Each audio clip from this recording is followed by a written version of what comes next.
bienvenidos. Welcome to the HMBCC City Council meeting, Tuesday, November 19, 2024.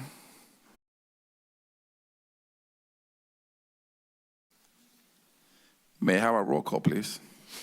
Councilmember Brownstone? Here. Councilmember Penrose? Here. Vice Mayor Rarback? Here. Mayor Jimenez? Here. Motion carries. Thank you. You have a quorum. Thank you, thank you. We're in a hurry to get out of here. It's a long meeting. It's almost Thanksgiving. Let's stand for the pledge, please.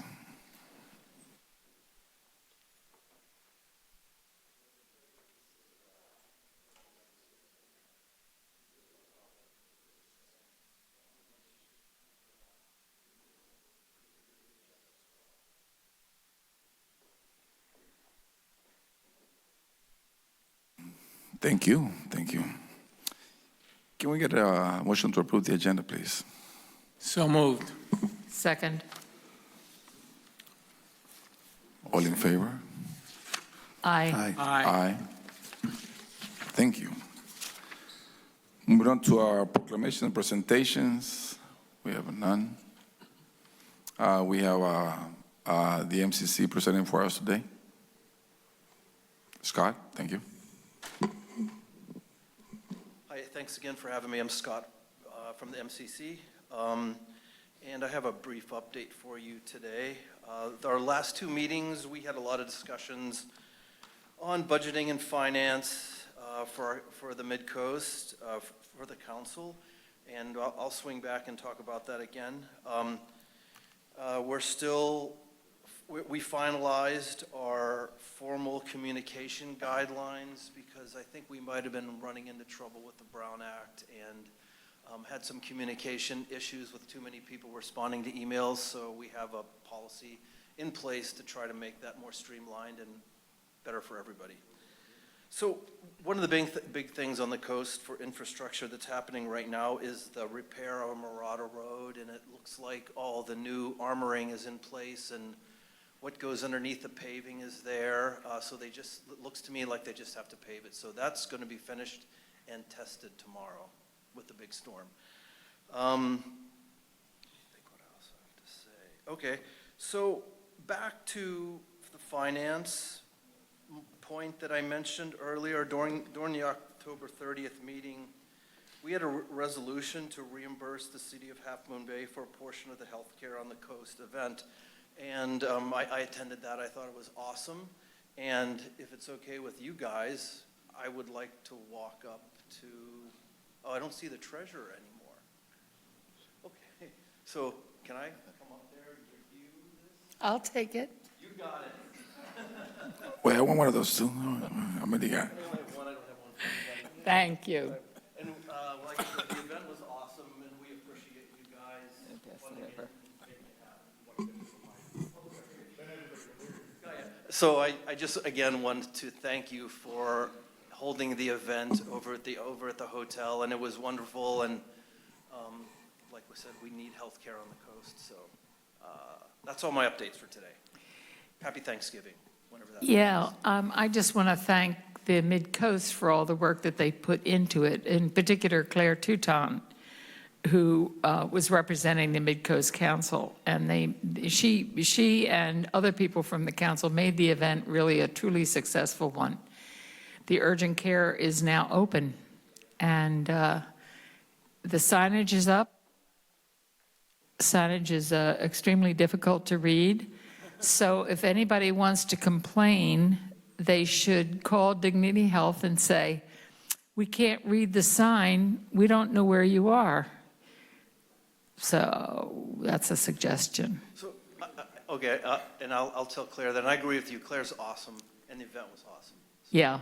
and I'm going to go get a vaccination from them as soon as I can. Yeah, I had my COVID and my flu from them. They did a great job. I'm going to enjoy an RSV vaccination. Ah, all right. Thank you. Thank you, Scott.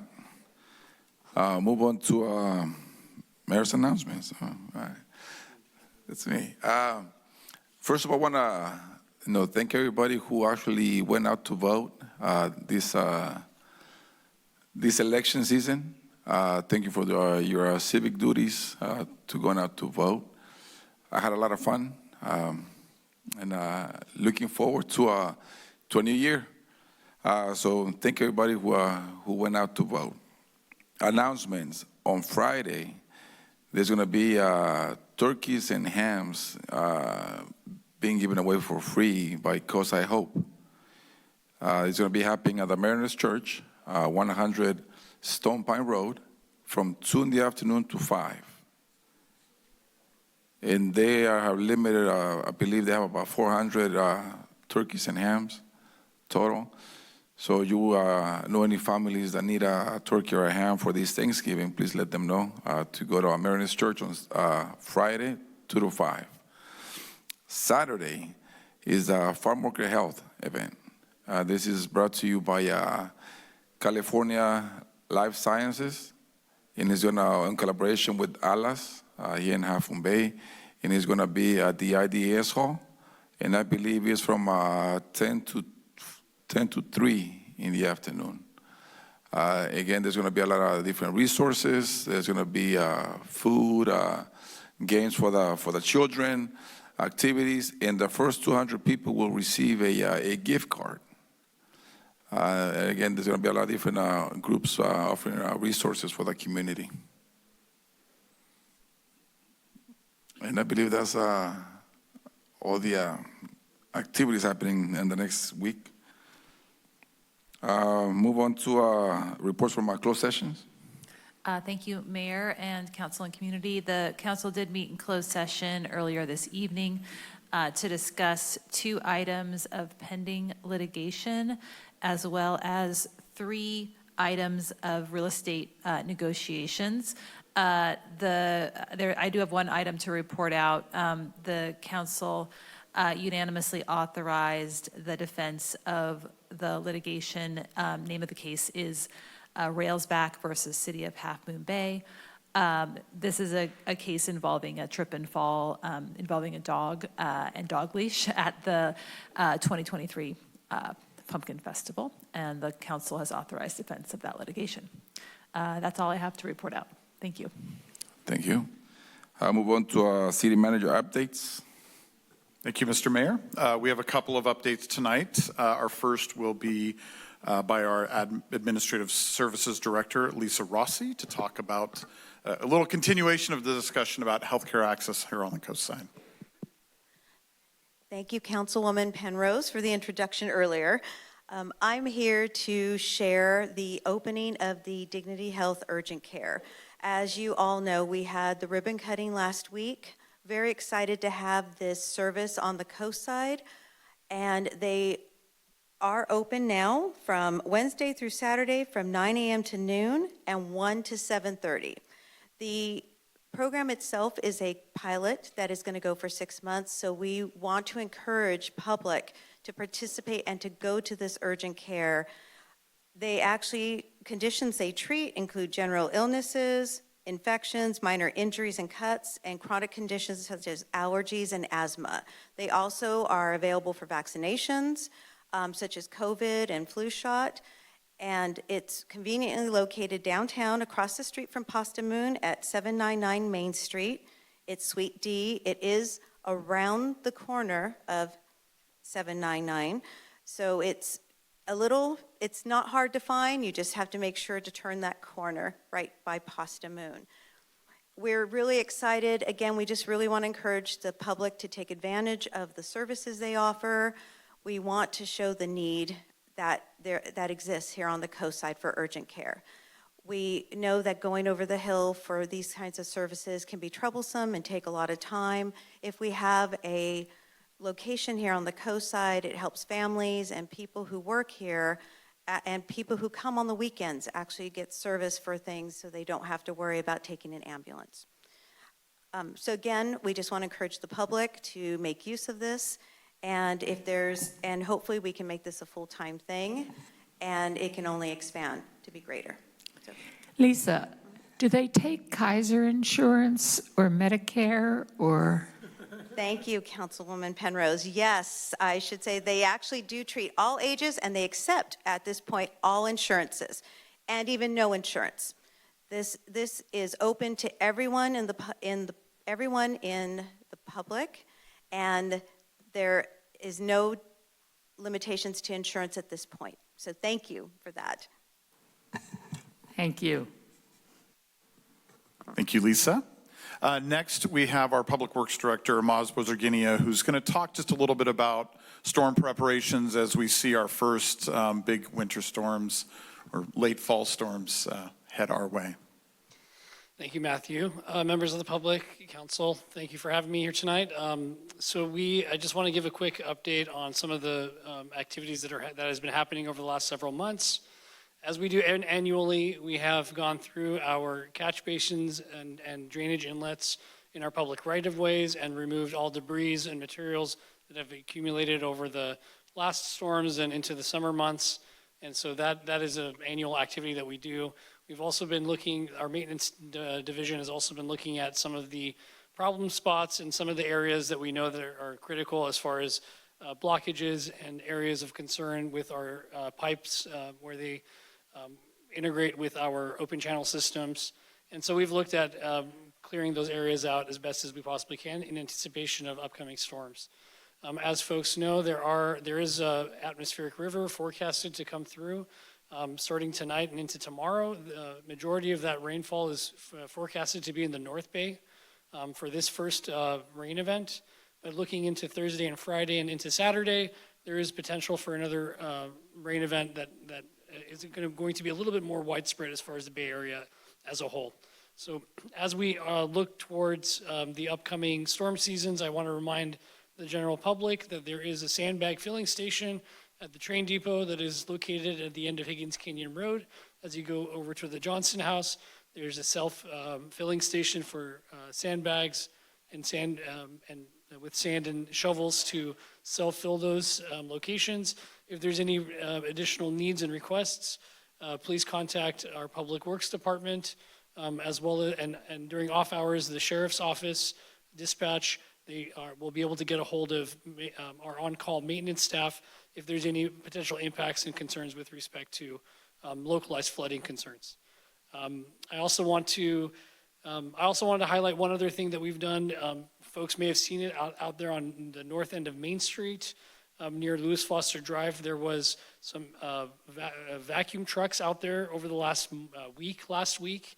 There was a pretty significant storm drain pipe that we had identified as being full of sediment and debris. So we spent about 5 days with our contractor removing quite a bit of debris, so hoping that alleviates some localized flooding concerns as we go into the storm season. And I'm happy to answer any questions that you may have. Oh, sorry, one other thing I wanted to mention. We had a meeting with PG&E and there was a communication from PG&E earlier, so they also let us know about the potential for these types of, for the atmospheric rivers and the winds to have impacts with respect to our electrical systems. So they have dispatched their crews towards the North Bay starting tonight and tomorrow, and then will be more widespread in the Bay Area as we get into the rest of the rain events coming up. Yeah, we have a couple questions. Yeah, what do you do with your sandbags after they've absorbed all that water? That's a great question. So what there's a couple of different things you can do. You can leave it out in your landscaped area and let it dry out and utilize it again for the next year. The bag itself may not be usable, but the sand material can dry out and be used for the next season. You can also utilize it in different parts of gardening areas. If you require removal and disposal of them, those will have to be handled a little bit specially. You won't be able to put it into your dumpster or to get rid of it through the normal garbage services. But if you contact Public Works, we can help you as far as finding a place to take those. Those are generally considered, if you don't utilize it on site, those are generally considered as needing to go to a landfill. Okay, is there any danger with leaving them soaking wet for long periods of time of getting moldy or any hazard associated with wet sandbags? I would say that like anything, if you leave it in a damp and shaded area, you may have the potential for mold to accumulate. So I would put those in areas that may get a little bit more sun. And as the seasons change, that a lot of that can be dried out. The other piece is you can also spread it out in certain areas in your landscape areas, and basically mix it back into the soil that's on your property. Thank you. Question for me. About how much rain are we expecting this weekend, do you know? What should we be expecting? What I saw for the estimates was up to 2 inches in the North Bay area. We don't have a good estimate for the second event, but as we get closer, we will get more information, and if necessary, we can provide more information to the public through SMC alerts and other means.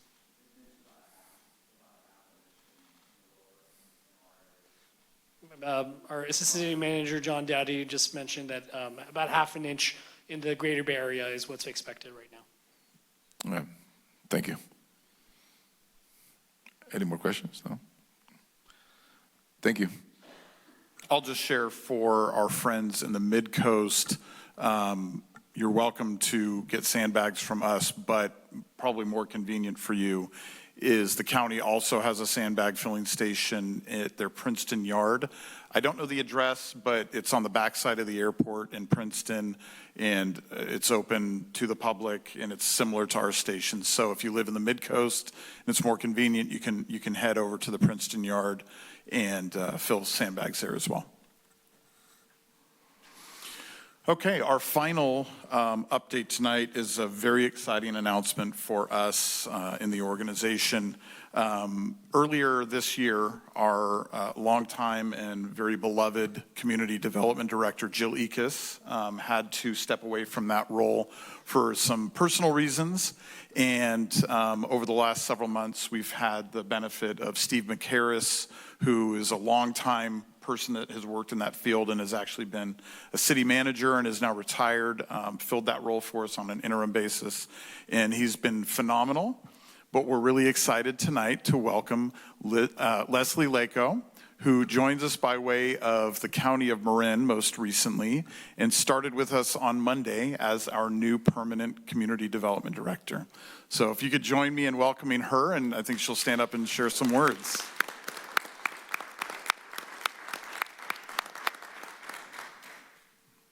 Hi, members of the public and members of the council. Thank you for the warm welcome. Yesterday was my first day, and I can't believe I went home and I was almost in tears because I was so warmly welcomed. So I'm very excited to serve both the public and you. I'm really looking forward to it. Thank you.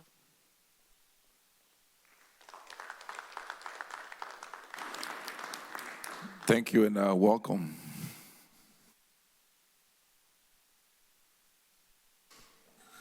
Sorry. That's the end of our updates. Thank you. All right, thank you. Moving on to our public forum.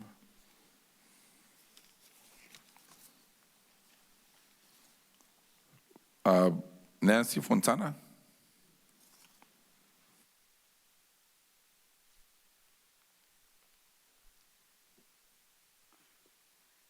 Hi, thank you.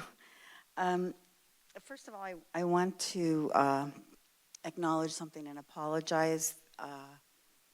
I have been critical about the shortness that the public is allowed to speak. I had experience working for a city and taking minutes, but that was a long time ago and times have changed.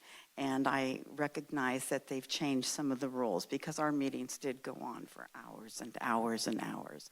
And the 1 minute is really tough, and I still have an issue with that, but I understand why. So I do apologize because I do get a little uptight about things. At a recent meeting, I brought something up that was disturbing, and I'm not here to criticize. I'm more here out of concern. I didn't feel it was taken very seriously. And it is a serious matter, and I'm sure your city attorney knows, and maybe she's talked to you about it after the meeting in closed sessions. I don't know. Oh, I forgot. I have papers I was supposed to give first. But I'm just hoping that the council might take the time to look at this. There's 2 different documents. And to realize how serious any indication of bias and how it can taint members of the council if it's proven to exist. And there was a groundbreaking case in Sacramento. It's precedent setting. It cost the city of Sacramento just under $27 million. And it wasn't covered by the city's insurance because the bias was considered to be illegal. And it was very specific things in that case that wouldn't apply, but it just shows you that the state does take this thing very seriously and the laws. So I hope you'll take the time to get familiar with that. I appreciate it. Thank you. Oh, and I'm really glad about the health services. Good. That's a good thing. Thank you.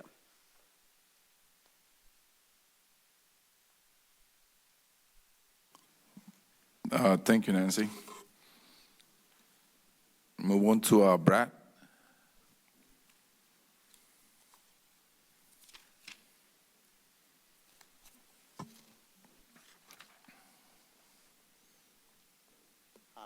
Hi, my name's Brad Johnson. I'm just basically an old veteran.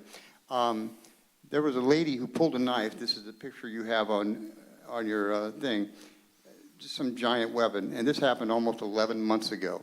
She also terrorizes an 80-year-old retiree up there at the library. Now, she may or may not have been arrested, which is the information I'm trying to get, late last November or early December.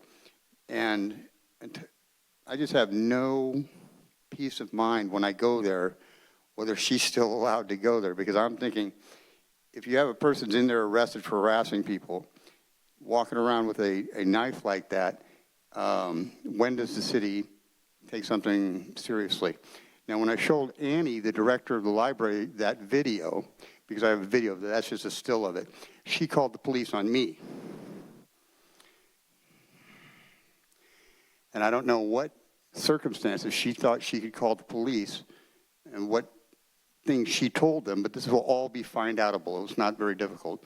There's been 2 other individuals also that have called the police and made false statements about me, and the police know this, and there's no response from them. So this is why I've had to come here. If you saw this old guy up there, he just comes to use a computer, and this person does everything they can possibly do to mess with her. Like I said, I believe she's arrested. I asked the city manager last week to find out about that, and he emailed me that because of the sheriff drama that's going on, that their response times have been slow, and I feel like, well, unless you can show me increased call times, increased response times, or somebody you actually talk to, I don't believe you've actually done anything. So I'm just hoping to find out as soon as possible, because I fear for my safety when I go to the library. This is just basically kind of the tip of the iceberg of some things that are going on around here. There's also a company out of Pacifica, some kind of charity organization or something, and they're down here telling people that they're going to give them gift cards if they give them information, but then, of course, there is no gift card, and they tried it with me also, so I know this personally happened. There's a young couple here, and the girl's a young African-American person, and they got their information to say, oh, you know what, there are no actual cards. And they're telling that these are people that live outside, and they're telling that they're going to be there, where they're staying is going to be bulldozed. I feel like that's just, that no one would ever have you guys would never have a company from Pacifica come down here and tell people that their place is going to be bulldozed, collect their personal information with a kind of a bait and switch thing, lack of better terms. Thank you, guys. I'll get back to you more. Thank you. Thank you, Brad.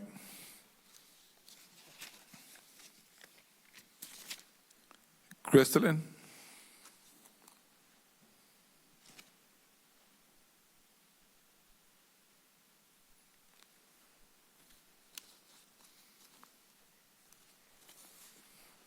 Thank you, Crystalline, the CEO of the Coastside Chamber. If anyone is interested in finding out the sandbag locations, we actually have a page on our website, coastside365.com. In the emergency, or in the live section, there's one for emergency services that notes the different spots. So the address for Princeton Courtyard is 203 Cornell Avenue, Half Moon Bay. Also one at Pescadero High and La Honda Corporation Yard usually as well. And then my real reason for coming up, Nights of Lights, yay, it's coming. So please join us the day after Thanksgiving, Friday the 29th, for the official tree lighting. The base for the tree got put together today, and so the tree is on its way and will be up probably Monday. So we're so excited to celebrate that with everybody. And then the following Friday, December 6th, will be the big parade night extravaganza, where we'll have kids area, the lighted parade, which is on track to yet again be the biggest that we've ever had, and a whole marketplace and everything on Kelly Avenue. So please come out for that as well. And then the following Friday, on the 13th, will be the Community Ugly Sweater Party at the Cantina. So please come in your ugliest attire and win some awards. And then the final Friday on December 20th, we will have the community showing, 3rd annual, of the movie Elf, with a fun spaghetti feed and a contest for your best elf attire. And so please join us for the 4 Nights of Lights, and mainly the parade night, though. Support it. Oh, and then, sorry, this year, with the help of the Downtown Association, there will be a window decorating contest for the businesses. So participating businesses will have a little thing in their window, and you can fill out the form and vote for your favorite, and the merchant with the most votes will win $1,000 plus prizes, and it's all going to be open community voting. So come on down to Main Street every Friday from now until Christmas. All right, thank you. Thank you. Mayor, I have Zoom comments. Thank you. Norm Picker. Hello, my name is Norm Picker. As mentioned, I live on Myrtle Street in Half Moon Bay. And I wanted to talk about the appeal that Mr. Jameson has given to the Hyatt project. I wanted to encourage you to consider that and approve the project. And I wanted to stress that this concern about visual thing is laughable. If you just drive down Highway 1, take a look at the house at Poplar, the house at Filbert, Amesport Landing, and there are trees that are right up on the highway that are blocking the views. Shoreline Station, the Boys and Girls Club, all of these things are impacting this view significantly. And this, it's just strange that you would call out this hotel. I just think the folks that are against it, you're a company and a person wants to invest millions of dollars into our city, into our economy, provide jobs, provide a place for visitors to stay, business travelers, vacationers, with a brand name that many Americans would be attracted to, for better or worse. That's the way our country is. And I just feel like residents are going to wake up someday, the people that are opposed to this kind of growth, and say, wow, how come we're not getting the services that we deserve? How come the city is so, not paving my streets, or not providing the security I want, or answering my questions in a timely fashion, or, just all these, we have needs, we have infrastructure needs, et cetera. And we have police needs. And on. And we need help during a storm coming, right? Cleaning out our storm drains. We just heard about that. It costs money. and we've got to move forward. And I'm just very concerned with this attitude of just stay put, and this fear. There's a fear that residents have of growth, of change, that I think is unfortunately not helpful. So I hope you'll really seriously consider the project. I mean, the input has been provided by the city residents, by the planning department, coastal commission. The input has been received. The project has been modified multiple times to where it actually is attractive. It provides some view of the mountain through the gap between the buildings. It's set back from the street. You guys know all this, right? All these changes have been made, and we should really congratulate the architect and Mr. Jameson and reward them with approval of this project so we can keep moving forward as a city. And that's what I wanted to say. So thank you for listening. Thank you, Norm.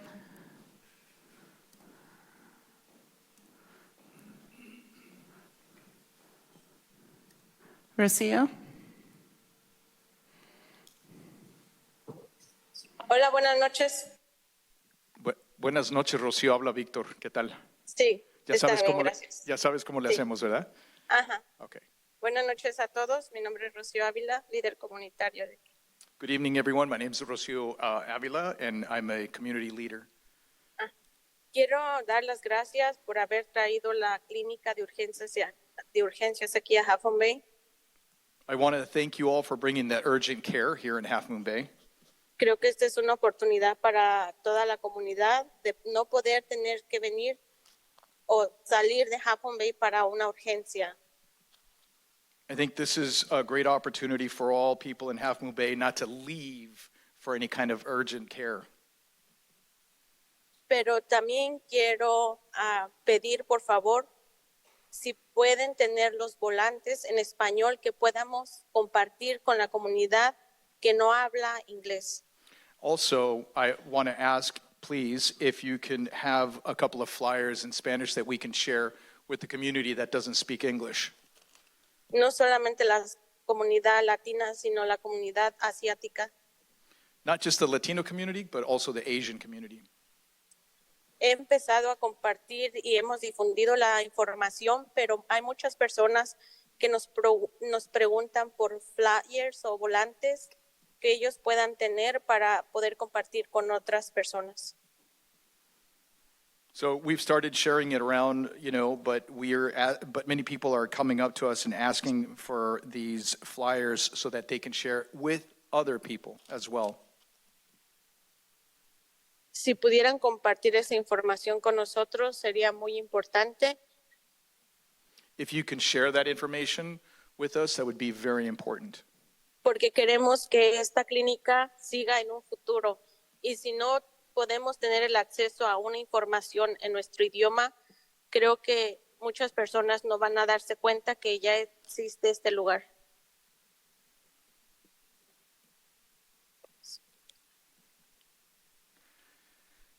Because we want this clinic to be there, and if there are a lot of people that aren't aware or don't know that this clinic is there, won't be good.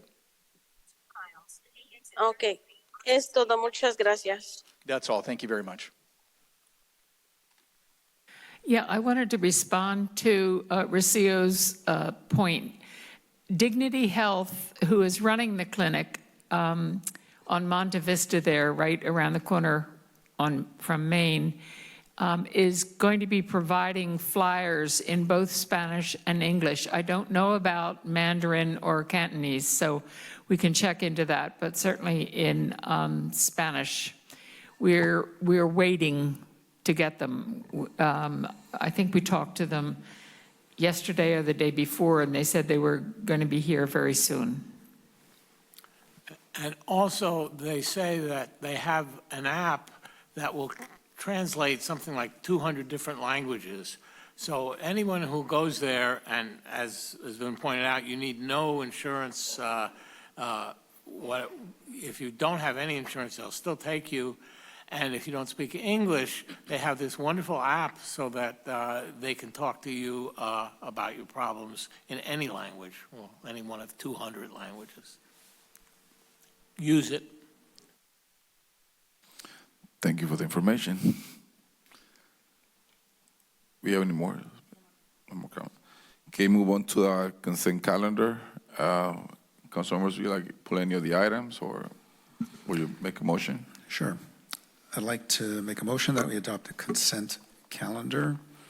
Following items: Item 1A, waive reading of resolutions and ordinances. Item 1B, approval of minutes. Item 1C, warrants for the month of September 2024.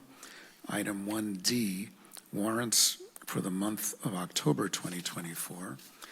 Item 1D, Treasury's report for the quarter ending September 30th, 2024.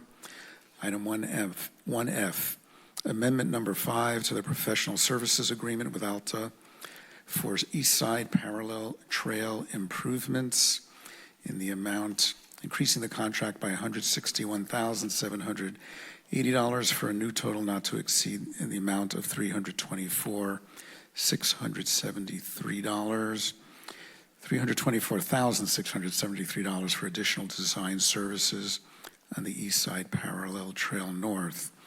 Item 1G, Peninsula Municipal Engineering Contract Amendment. Item 1H, resolution of public interest and convenience declaring the city's intent to sell real property at 880 Stone Pine Road for the construction of a 47-unit affordable farm worker housing project. Item 1I, declaration of exempt surplus land pursuant to Government Code 54-220 et sequitur in the city of Half Moon Bay, California, County of San Mateo, a portion of APN 056-260-180. Item 1J, final acceptance of the 2024 street maintenance project. Item 1K, professional services agreement with Black & Veatch Corporation for stormwater National Pollutant Discharge Elimination System and annual reporting services for 2025. Item 1L, John L. Carter Park Improvements Project, amendment number 3 to professional services agreement with SWCA Inc. Item 1M, Coastside Land Trust Wavecrest Trail License Agreement.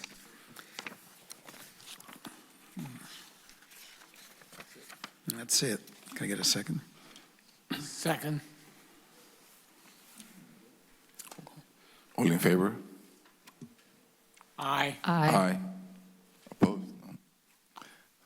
Thank you.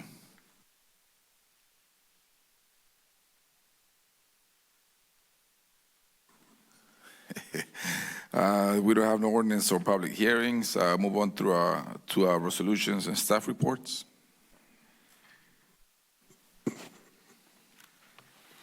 Thank you, Mayor, council members. John Dowdy, and you know Maz next to me. We're here to do a quick introduction for an interesting, unique project, an Eagle Scout project being proposed by a local resident. I think most folks know Chloe Standez. This proposal is for a 14-day pilot program for fire pits, and this would be located at Poplar Beach, roughly near the point where the stairs come down and land at that point.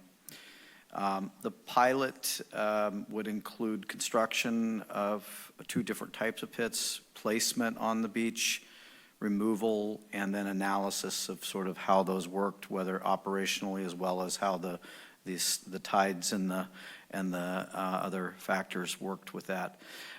Pursuant to your municipal code, you have the authority by resolution to approve the placement and use of fire pits by resolution, and that is what tonight is a consideration of. At this point, I don't want to steal Chloe's thunder, so we'll turn it over to Chloe Standez, and she can walk you through a more detailed look at her proposal. Hi, I'm Chloe Standez. I am an Eagle Scout candidate for Troop 4255 in Half Moon Bay. I've lived here for 16 years, and I'm here tonight to ask for your approval on my Eagle Scout project. So the goal of this project would be to essentially construct a series of bonfire pits on the beach, and I want to do this. I'm sorry. This is not working. Okay. Okay. Yeah. Okay. Could you go to the next? Okay. So the overview of the project is essentially to construct up to 4 pits on Poplar Beach and keep them there for 14 days. The city would own the pits, and as a part of this pilot project, I plan on promoting the pilot with creating rules and accountability for the pits in order to keep them safe and keep them regulated. And I've already worked to coordinate some of these activities with the fire district and the sheriff's department, which obviously I would continue to do for this pilot project. And as another part of this, we would extend the hours of the Poplar Beach parking lot on Friday and Saturday night to 10 p.m. so that people could use the pits for longer. And I also just want to clarify that this is only 4 nights that they would be extended, and normal hours would resume after the pilot. So it's like 4 nights that I'm asking for. Next. So the goals of the project, I mean, primarily, I think that bonfires are a really important way to improve community for Half Moon Bay for young people. Because, I mean, like, as a teenager in Half Moon Bay, there's no movie theaters, no bowling alleys, nowhere that I can like afford to eat out with my friends, and there's nowhere that really stays open after dark. And bonfires have been an amazing way that people build community. I mean, for me personally, I've made some of my best local friends through bonfires, and I think it's really sad that that's not available. And social activities have become increasingly privatized and exclusive. And I just think that having a safe place for teenagers to engage in community and kind of like follow our ancestors and like gather by the fire and tell stories and socialize, I think that that's something really special that Half Moon Bay has. And I think that it'll develop a feeling of coastal camaraderie that really will just help people build community. And I also just wanted to mention the California Coastal Act, which calls us to keep our coastal resources accessible for all. And this is really something, this project is really quite in alignment with that act, because I'm trying to make the beach somewhere that can be inclusive to young people, in addition to the obviously already incredibly valuable resources that poses. I want to create somewhere for young people to develop the strong community ties that we used to have. I mean, bonfires have been something that's been great for Half Moon Bay. I have friends who've lived in Half Moon Bay when they were young who kind of have reminisced with me about bonfires and how special they are for building community in Half Moon Bay. And I just think that creating bonfire pits on the beach can make our valuable coastal resources truly beneficial to all. I also think that this project will help minimize the issues that already come with overregulation of bonfires, because truly the issue with bonfires that everyone complains about is that there's trash left on the beach, there's people moving too quickly out of the streets, making too much noise, and that is caused by the overregulation that there is of bonfire pits, because truly you don't need floodlights and PA systems to chase like 30 teenagers off the beach, and of course that's going to result with them leaving their trash and leaving really loudly. And I just think that bonfires are something that build community, and there's something that's really special to Half Moon Bay, and the issues that we have are because of the overregulation and the fact that they are illegal, because there's no safe space to have legal bonfires in Half Moon Bay. And then the other goal of my project is to have bonfires and be able to collect feedback on them and then report back to the city council in order to develop a longer term plan for the actual implementation of bonfires. Next slide. So potential sites, this is kind of a shorter one, but we wanted to do obviously higher elevation locations on the sand to keep it away from the tides, and then keep our bonfires accessible for law enforcement and near parking on the city beach to kind of just have them be accessible spaces that are also close to where law enforcement can come down. So there's no upfront cost of this project to the city. The construction support, supplies, transportation of this has all been funded by Eddie Andrini and like Half Moon Bay Building and Garden, and then FinCon, Tech.com, and Ahad Al-Sheikh, my neighbor, have all graciously helped me create these bonfires and provided resources to help make them and kind of just like get them off the ground. And then there's additional plans still in progress for permitting costs and long-term maintenance, but that is more of a second stage of this project that I have full intention to complete, but is not necessarily as relevant for this pilot project that I'm currently asking for approval for. Next slide. So the kind of public safety element of this, the closed pit bonfires are legal in Half Moon Bay, and the fire regulations in Half Moon Bay allow for these closed pit bonfires. So putting them on the beach, those bonfires will be legal. The Coastside Fire Protection District told me to get city council approval and then come back to them for a final plan on this project. And I'm currently in communication with the Sheriff's Department. And the main thing that they kind of said for this project was that we should create a public education program so that people can be aware of kind of bonfire etiquette and how to have safe bonfires and have this idea of building community without necessarily some of the issues that come up with bonfires. And I've also gotten a lot of input on community members, including Steve Mahler, Sarah Polgar, and Steve Reddick, who have all supported this project and felt that it would be a really good way to help reduce some of the issues that come with bonfires that obviously are disruptive to people who live on Poplar Street, including myself. And we're also planning on following the standards that are used at Ocean Beach, who they also maintain similar bonfire structures to the ones that I'm planning on creating. And so we're gonna use essentially the same standards for things like Spare the Air Days and regulating these bonfire pits. But yeah, I also just wanted to say a big thank you to everyone on city staff and city council, because as I've been working on this project, I completely recognize how insanely difficult it is to get things done. And I really appreciate all the work that everyone does for the city and the work that people on city staff have done to help me with this project, because it's been incredibly helpful. And so I just want to say thank you for that as well.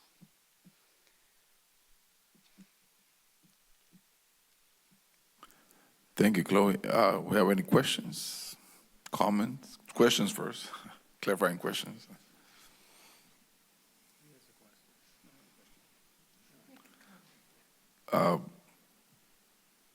Comments? No, I just wanted to make a comment. I really admire you for taking this project on. I think it's a great project. I know that people on Poplar Street are, they've been very sensitive about parties on the beach and people coming up at night and they're drunk and yelling, and they will go and inspect, of course, the beach the next morning. So I know about all that history. So I'm just saying that's the challenge that you were willing to accept, to kind of sort that out and get the community support that you have, and going through all the steps with the sheriff's, fire department.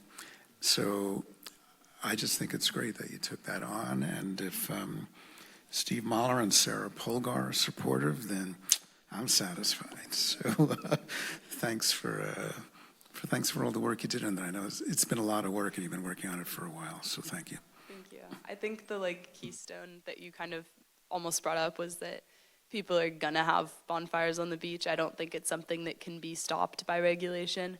And I think that creating a safe space for people to have bonfires is what really needs to be done to solve the issues. And I think that that's what I've kind of helped neighbors like Steve Mahler see, is that these are really big issues and we're all complaining about them and they suck, but there's not really the things that we've done to fix them haven't really helped. And so coming up with something new is kind of the way to go.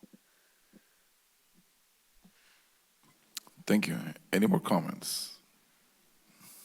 Go ahead. Yeah, congratulations, good work.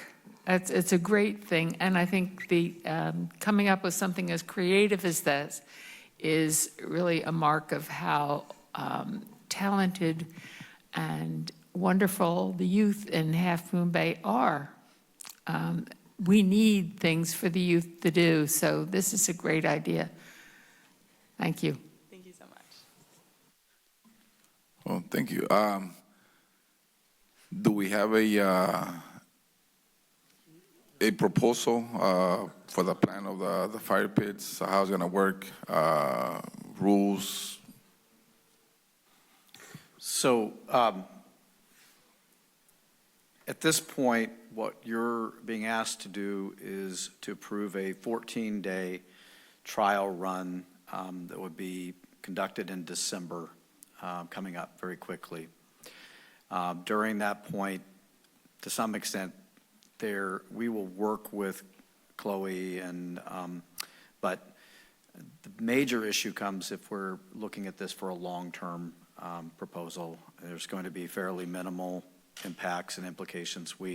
If you approve this, we are going to take that to mean that we can leave the gates open until 10 on Friday and Saturday nights during this trial period. As Chloe indicated, 4 nights.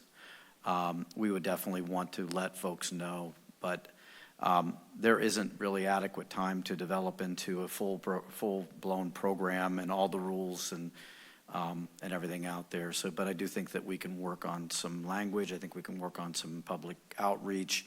We can use e-news and we can communicate about this a bit and what expectations are. But the real, I think, meat and hard part of this project is ahead, dealing with their capstone project and dealing with the permanent kind of seasonal approach to this and putting these down there. Because then that is where sort of the management issues come in. Are we going to reserve the rings, those types of things? At this point, the plan is first come, first serve. If they're there and available, they go and they deal with that. And sheriff's office will be aware of it. They'll try to take a light touch to this. And if we have weather like we often have in December, it's probably not too threatening for folks out there. Is a limited use of this probably at that time, but hopefully it'll be good weather and we'll get some usage of it. Okay, thank you. No more questions, but we have a public speaker. Want to make a comment? Crystalline.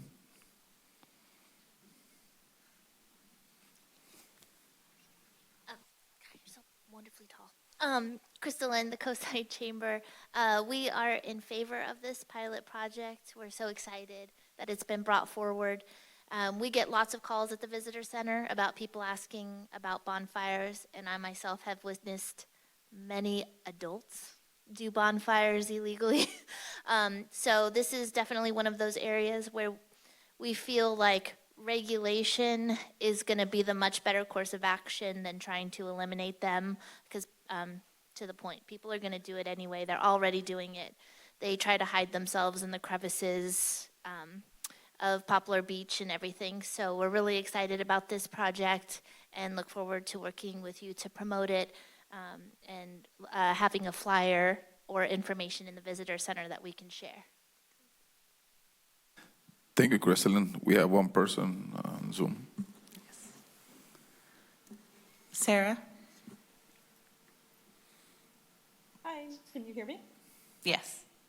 Hi, this is Sarah Polgar, and I just wanted to voice my strong support for this. I'm really excited about it for all the reasons that Chloe laid out, and also and Crystalline. I think it's a really great thing to test and to move forward, and I'm so excited to see it move forward. So I just wanted to voice my strong support for this. Thank you. Thank you. Thank you, Sarah. Actually, I want to say that I do support this project. I haven't said it, I haven't been clear. It is a great idea. I grew up in Half Moon Bay, so I know the need of a fire pit. And looking forward to the pilot. Hopefully it's successful, because I want to see them permanent at the beach. Thank you. I move that we resolve to approve a 14-day pilot fire pit program at Poplar Beach. Second. Roll call. Councilmember Brownstone? Yes. Councilmember Penrose? Yes. Vice Mayor Rohrbeck? Yes. Mayor Jimenez? Yes. Motion carries. Congratulations. Thank you so much. I really appreciate all the support on this.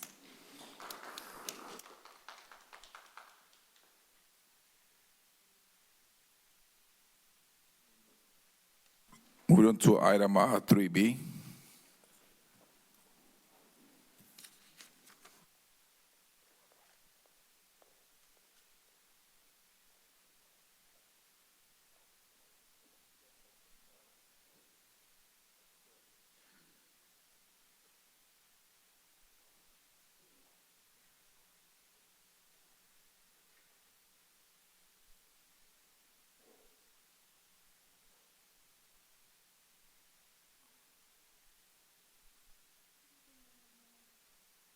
Good evening, Mayor Jimenez, Council and Community. Karen Decker, Economic and Community Vitality Manager. And I'm really excited to be joined by my colleague, Dave Lita. He is our new Assistant Engineer and the most recent person to join our Public Works Department. And we're so lucky to have his expertise and have him join the team. So welcome, Dale. We're here tonight to talk to you about a gateway entrance to downtown. I'm going to be providing some background and explain a bit of the process that has led us up to this point, while Dale is going to take us through some of the technical considerations and cost estimates. Okay, so jumping right in. I would like to introduce by first referencing the Downtown Streetscape Master Plan. So Council will recall that this plan was adopted in July. And the primary goals of the streetscape redesign were to improve the mobility and the economic activity and general vibrancy of the downtown core. The plan is a blueprint that is intended to inform future design decisions and future phasing. And it's intended to help prioritize improvements that benefits both residents and visitors. This process, I'm going to try to summarize about 8 or 9 months of really robust community outreach in just a couple of sentences. So this was an iterative process and an ongoing feedback loop where the consultant, tool design, and city staff held a series of charrettes and open studios and pop-ups and community meetings and meetings with commissions and committees. A community stakeholder group met several times. And all this to say that process culminated into feedback from 240 individual residents. And then we went out and circulated more iterative feedback by way of a survey. We engaged an additional 164 participants. We held 25 focus group discussions.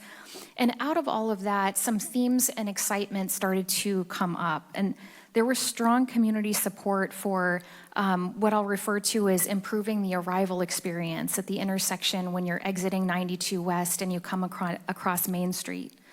We heard a lot of feedback about local businesses saying that they had new customers that stumbled upon Main Street because they'd been coming to Half Moon Bay for years to get pumpkins or to go to the beach and had no idea that this charming historic downtown existed.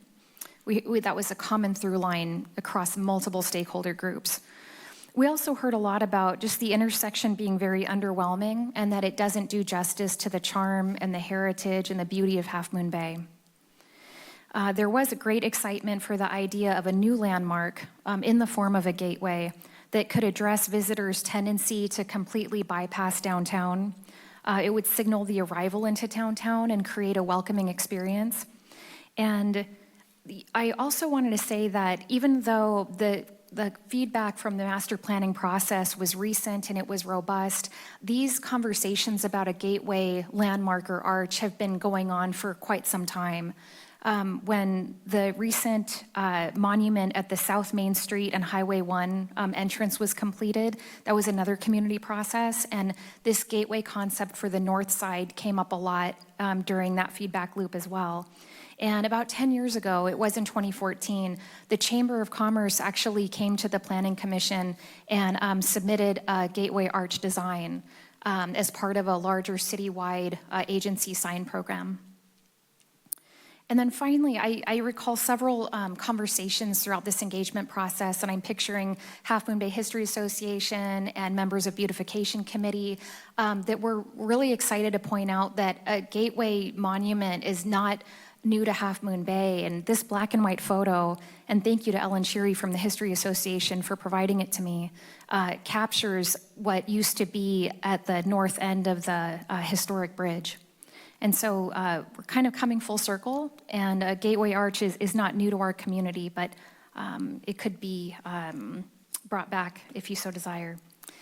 So all that to say, recognizing that the streetscape plan implementation is a very expensive endeavor, it's a multi-year endeavor, staff started turning our sights onto shorter-term improvements.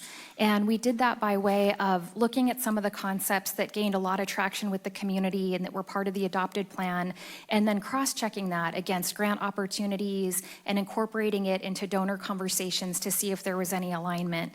And there was a really promising opportunity that surfaced specifically around this gateway concept. But in order to move forward, it would require a detailed cost estimate. And that cost estimate would necessitate technical studies and site analysis, eventually an entitlement package, including a coastal development permit. And so as a result of that, Council had allocated $80,000 to the capital improvement program for fiscal year 24-25.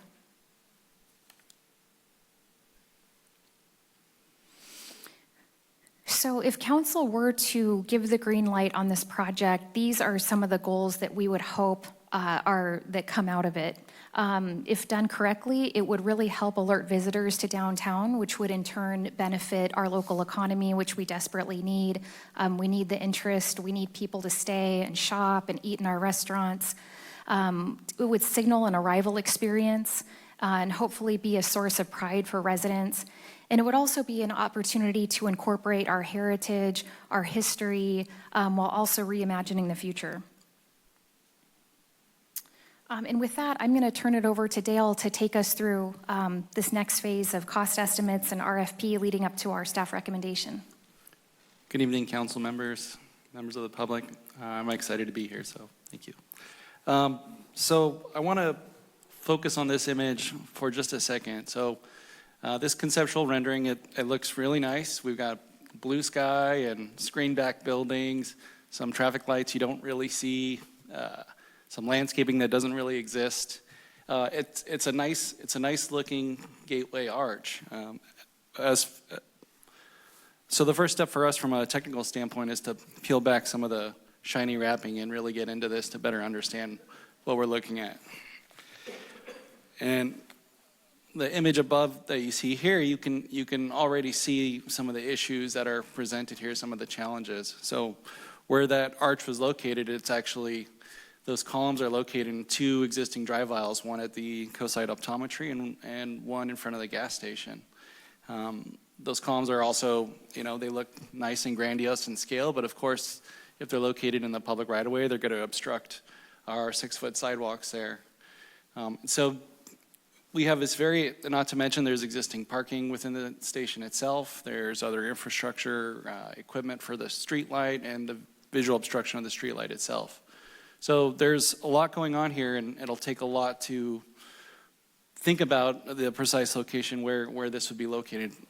Closer to the intersection is more desirable to attract that attention and draw drivers, but it's challenging with everything that's going on. Moving back, the lower image you could see is Highway 92, roughly several hundred feet from the intersection where a driver would be making that decision to make a left-hand turn onto Main Street. And you can see from that distance, you really don't get a good visual of the intersection. You could barely make out the Shell station or any of the structures there. And so it lends the question, well, why not do an archway over Highway 92? And the short answer is because Caltrans. So we could pursue a project with Caltrans and spend lots of time and lots of money and get very little feedback, and it could be a year or more before Caltrans comes back and says no to us. They have terminology they use for these gateway monuments. They call them discretionary fixed objects, and they have very strict design standards, and it's very clear from their parameters that they really don't want to deal with them. They don't really like them. And so, but short of doing an archway over Highway 92, we can think about other wayfinding and signage that may help to signal you're approaching this transition zone and lead drivers to know that they're getting to this very special gateway into town. After looking at surface, we started going underground and looking at what we had to work with there. We looked at as-built and record drawings, and what we found is a multicolored bird's nest of underground utilities. What you see are arterial mains for water, gas, sewer, electrical, you name it. The largest pipelines in town run through this portion of Main Street to serve the southern half of town, including all the downtown businesses. These are large pipes with large price tags to relocate, and we need to be sensitive about any location, not just from the structure and foundations itself, but future access to those utilities and any potential impact or undermining the structures. Underground, the soil conditions also have some surprises for us. The gas station itself has an existing plume from contamination from leaking underground tanks. It's stable, but it's something we would have to deal with excavation in that area. And we have weak soils with liquefaction potential, which are going to require a more exhaustive geotechnical analysis and more expensive foundations as a result. And it only gets worse as you get closer to the creek. So in conjunction with our analysis and study, we put together an RFP to find a consultant to help the city navigate this design process. So we put together an RFP, which went out in September, and the goal of this was to end the process with a well-developed design that's shovel-ready with a very confident construction cost estimate that we can use to bid for contractors or to go out and look for additional funding to help support the project.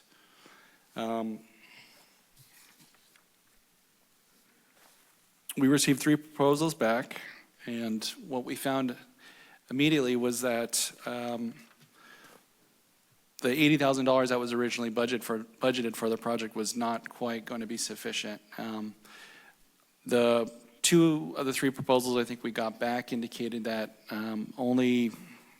that amount of money is only going to cover the first phase of the design process, and that's largely due to the challenges of the site and the very intense public workshop and community outreach component of the project. Staff received proposals back. We discussed internally. We had interviews and called references, and ultimately we selected RHAA Landscape Architecture and Planning as the winning firm. RHAA is based up in Marin County. They have a lot of experience in the coastal zone and working with very involved communities, very similar to Half Moon Bay. They've had some experience working in town as well. I think they provided landscape design on the library. They also bring a very broad portfolio of similar gateway and downtown streetscape projects.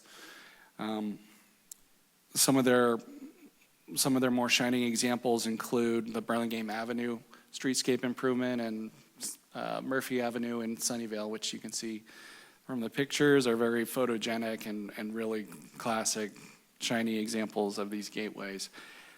What really compelled staff to select RHAA for this project, including their focus on community engagement, was not so much these shiny case study gateway projects, but some of the other projects which they brought, gateway projects in less idyllic locations and more challenging site conditions. So working with the city of Dublin to try and develop transitional gateway in an area wedged between 580 and 680 freeways with high-speed vehicles, working with the city of Fremont on a historic downtown project to actually create a new public street where no existing vehicular travel was previously.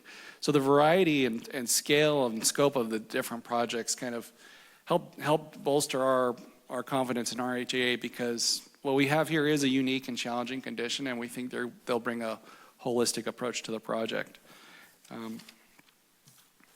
So working with RHAA, they were able to provide kind of an alternative scope which focused on the phase 1 kind of initial conceptual design of the project approach, and With that, the reason we're asking for additional funding is because knowing that the 80,000 wouldn't be sufficient to get us to construction drawings, we still wanted to end this effort at a place that we felt good and confident with at least a conceptual design that we could stand behind and be comfortable with, as well as plans that were sufficiently thought out that we could put together a confident construction cost estimate, at least for that conceptual phase 1 development. And so that's why we're asking for the additional funding. RHA also helped with putting together a project schedule for us. Their forecast is roughly 8 months from start to finish, and this would be continuing through the current scope that's on the table, as well as moving forward with construction documents. I think given additional time for public hearing schedules and CEQA process, we could likely push another 2 to 3 months on top of that. So if we were given the green light today and we started in earnest, we would be wrapping up bid documents, construction documents, roughly in December of next year, and we'd be ready to break ground in the spring of 2026. And so with that, we bring our recommendations to council to execute a professional services agreement with RHAA for the not to exceed amount of $78,170. And we're requesting an additional $20,000 to cover some of the additional costs that we believe are going to help to flesh out the design at this point in the project. Happy to answer any questions. Thank you. Thank you. Council, we have any questions? No questions? Okay. Question? No. Okay, we have a speaker, Crystalline.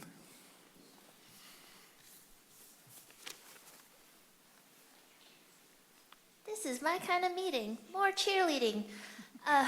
Crystalline Kosai Chamber.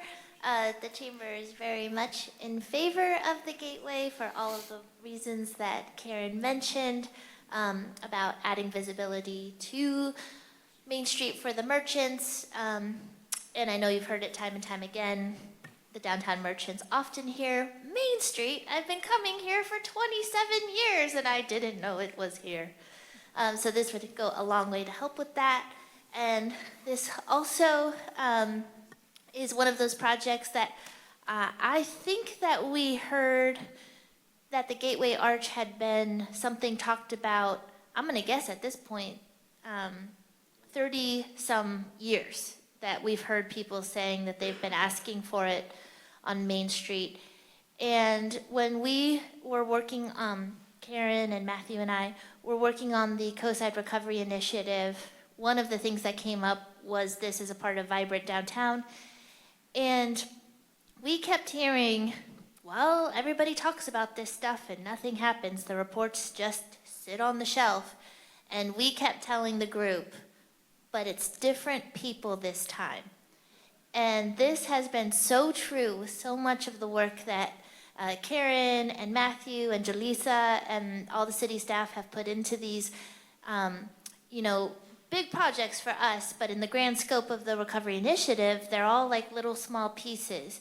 But we just really are so excited to see these pieces start coming to fruition. And we're so thankful that you guys could be a part of that and hopefully approve this so that we can move forward and truly make the downtown merchants so excited, which doesn't happen very often. As we embark on the visitor survey, this is a really great time as well to start on this project because we'll have real data about before and after, which will be really exciting. So please approve the Gateway beginning stages. This is so needed, so wanted, and this would be a win for everybody. Thank you. Thank you. We actually remember, Kristen, that we took a walk on 92. Just trying to think where we could put the entrance gate. I'm glad this is coming forward.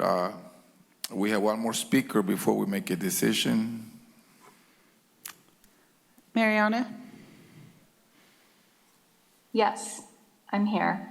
Go ahead. Thank you so much. My name is Mariana Stark. I operate M Stark Gallery at 727 Main Street, across the street from Sacrilege Brewery. My gallery is a little off the beaten path, so I closely monitor my foot traffic. I count every visitor who comes in my door. Some of you have seen my A-frame signs that say ART in large letters. Since I started using those at the beginning of the calendar year, my weekend foot traffic is up over 50%. I am excited about the downtown streetscape master plan. I attended 2 working sessions at the public library during the planning phase. I love the Gateway Arch concept. Signage on 92 and 1 is inadequate because it's small and brown and not eye-catching, especially if a car is passing by at the speed limit. I believe the Gateway Arch will bring more visitors to downtown Half Moon Bay who will stay longer and spend more money, generating more sales tax revenue for our city. I'm impressed with RHAA's portfolio. I can see they have executed attractive, similar scale projects on the peninsula. Finally, not only will the arch capture people's attention, it will signal pride for our town to visitors, county employees, and elected officials. Please approve the Gateway Arch spending. Thank you, Karen, for your leadership. Thank you. Council members, do you have any comments? Just one quick comment, as it's been brought up, just to make sure. I see sometimes I see comments online that why are we spending money on this kind of project? And there's still a little bit of lingering misunderstanding that it's a private donor that is paying for the construction of this arch. And that is expensive, building that arch. What the city is doing is paying for a feasibility study as part of its due diligence in support of what looks like a great project that's highly supported by the business community and using great designers and architects.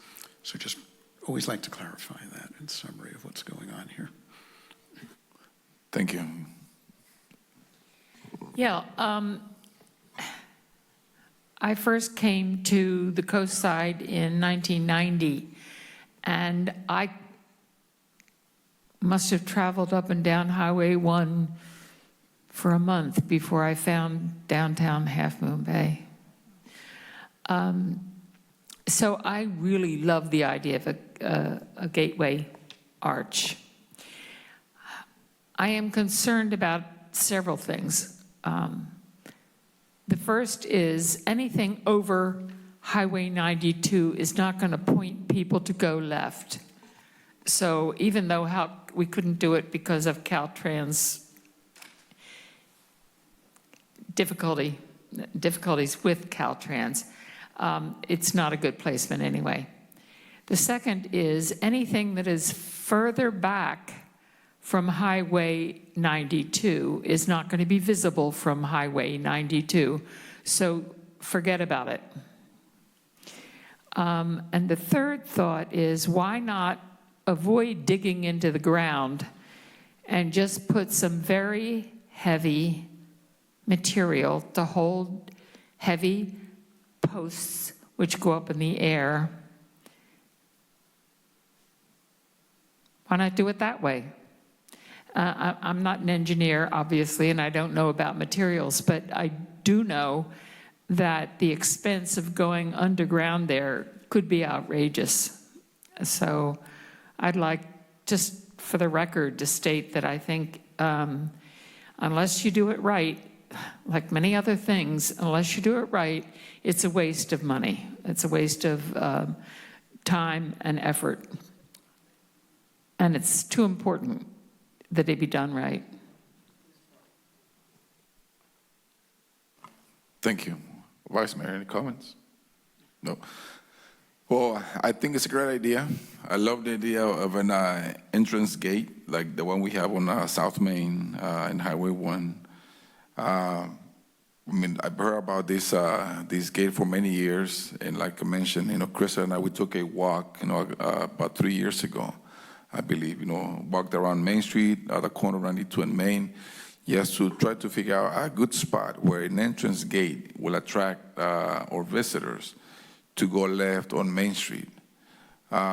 It is a tricky thing, I know, about the location of the arch. But I believe this is an investment, for community. Something, I know the cost of it is not going to be cheap. We know that. But it's actually is being donated by a member of our community. And it's an investment that eventually is going to pay off, having an entrance gate, a welcoming gate. The Half Moon Bay is welcoming all visitors. So I am in favor of the gate. We need a motion. Can I just make one point? Yes, please. Thank you. Just in the interest of transparency and really great governance, I want to be really upfront. The donor conversations have been very promising. I don't have anything in writing or guaranteed because I don't have an exact cost estimate. So I just want to be really honest about that, because no one's going to agree to fund something without knowing the particulars, and this technical analysis will help inform that cost estimate. If anything changed a year from now and all of a sudden that changed, we would be in a shovel-ready position, or nearly, to pursue that opportunity, to pursue grants. It's not unlike what happened with Carter Park. Carter Park started out as a recommendation in the Parks Master Plan. Your council decided to invest in the capital improvement program to do the necessary technical analysis, the entitlements, the construction drawings, and then thanks to Assemblymember Berman, we ended up funding the construction that way. So the Coastside Recovery Initiative in general is another example of that. That data-backed report empowered staff to shop that to philanthropy, to elected officials, to regional leaders, and bring in $6 million in component projects because it was data-backed. It was a community-driven process. So I feel confident about the process, but I also want to be upfront that the money is not in hand, but I don't think the money can get in hand until we do the necessary investment to Mayor Jimenez's point, to illustrate that good confidence so that an investor, whether it's this donor or not, knows exactly what they're funding. Thank you. And I'm just thinking about one more thing right now. Maybe we can go to the gas station and make that gas station a bit more attractive, because I believe some of those garage doors that are still there are not being used. Maybe he can replace them with something else. So that's an idea, because if we're going to have an attractive gate on Main Street, we're going to make sure the buildings or any structures on both sides of Main Street are going to be attractive. So maybe going up to the owner and say, can you please fix that, look on that? That'd be great. Thank you. Motion? I do have one more question, actually.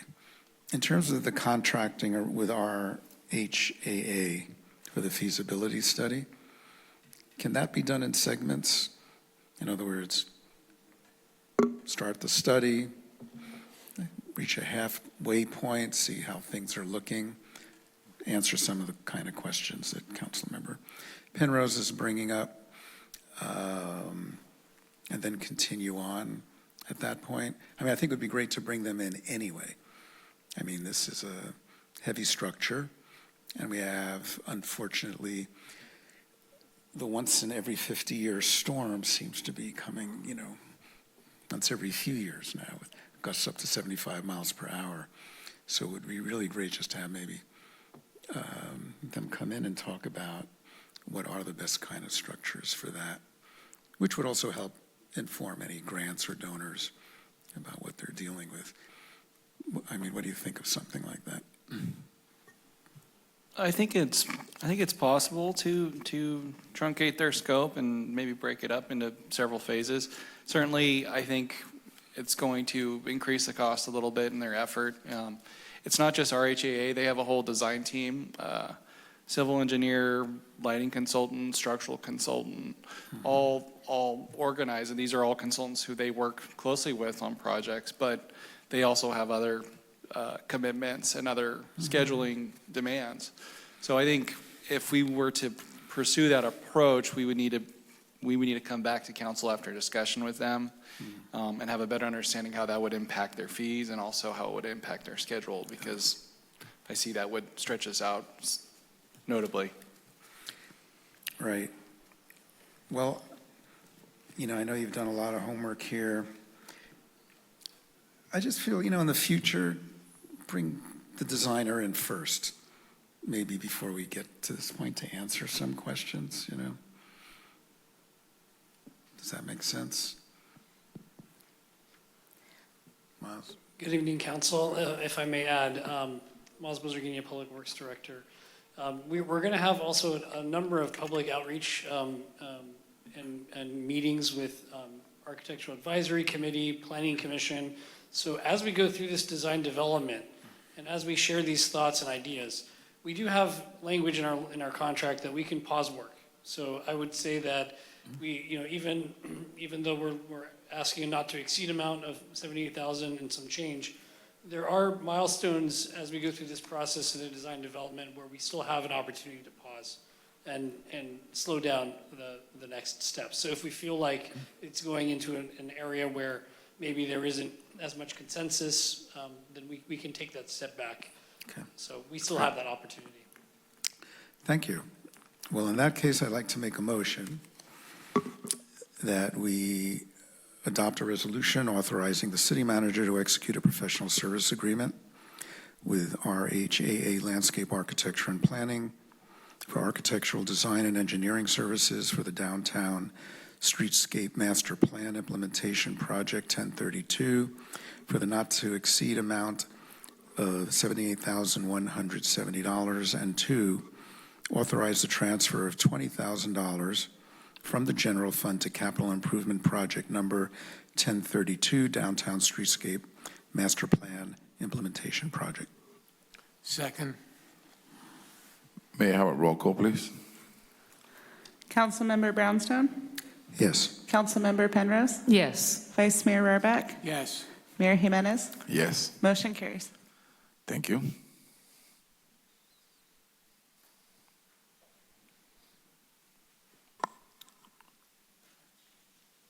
Moving forward to item 3C.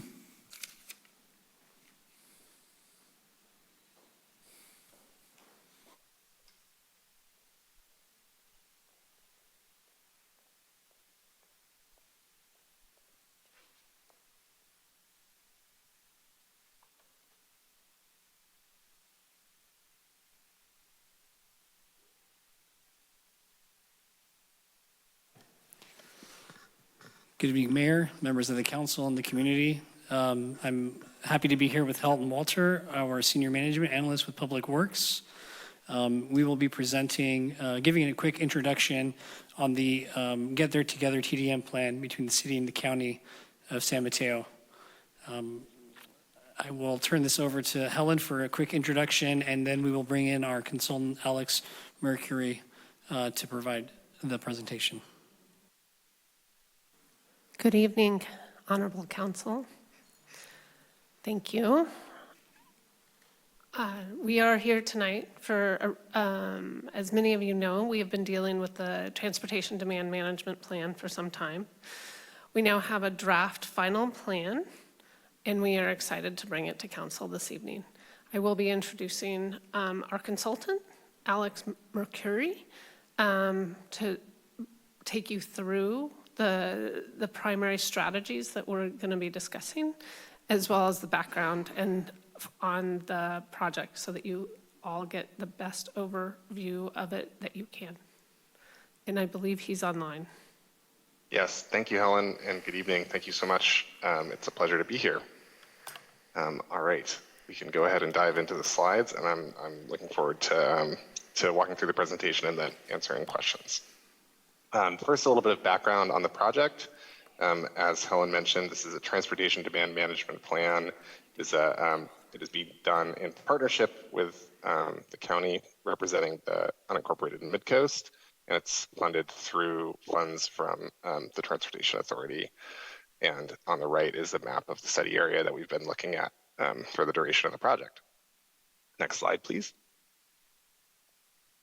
A little bit about what Transportation Demand Management is, or TDM is the acronym that we'll be referencing a few times here. So TDM typically refers to programs or policies that are trying to make things easier, safer, and more affordable to get around without driving alone. So instead of kind of built infrastructure improvements, it typically focuses more on the programmatic ways that we can support mobility. So that includes things like expanding transportation options by offering different services, such as transit service. It usually includes parking management as a way of balancing the choice around driving versus using other modes. It may include financial incentives, so things like discounts or subsidies for transit passes or similar benefits. And it includes always information marketing to help people learn about the different ways to get around without driving. Next slide, please.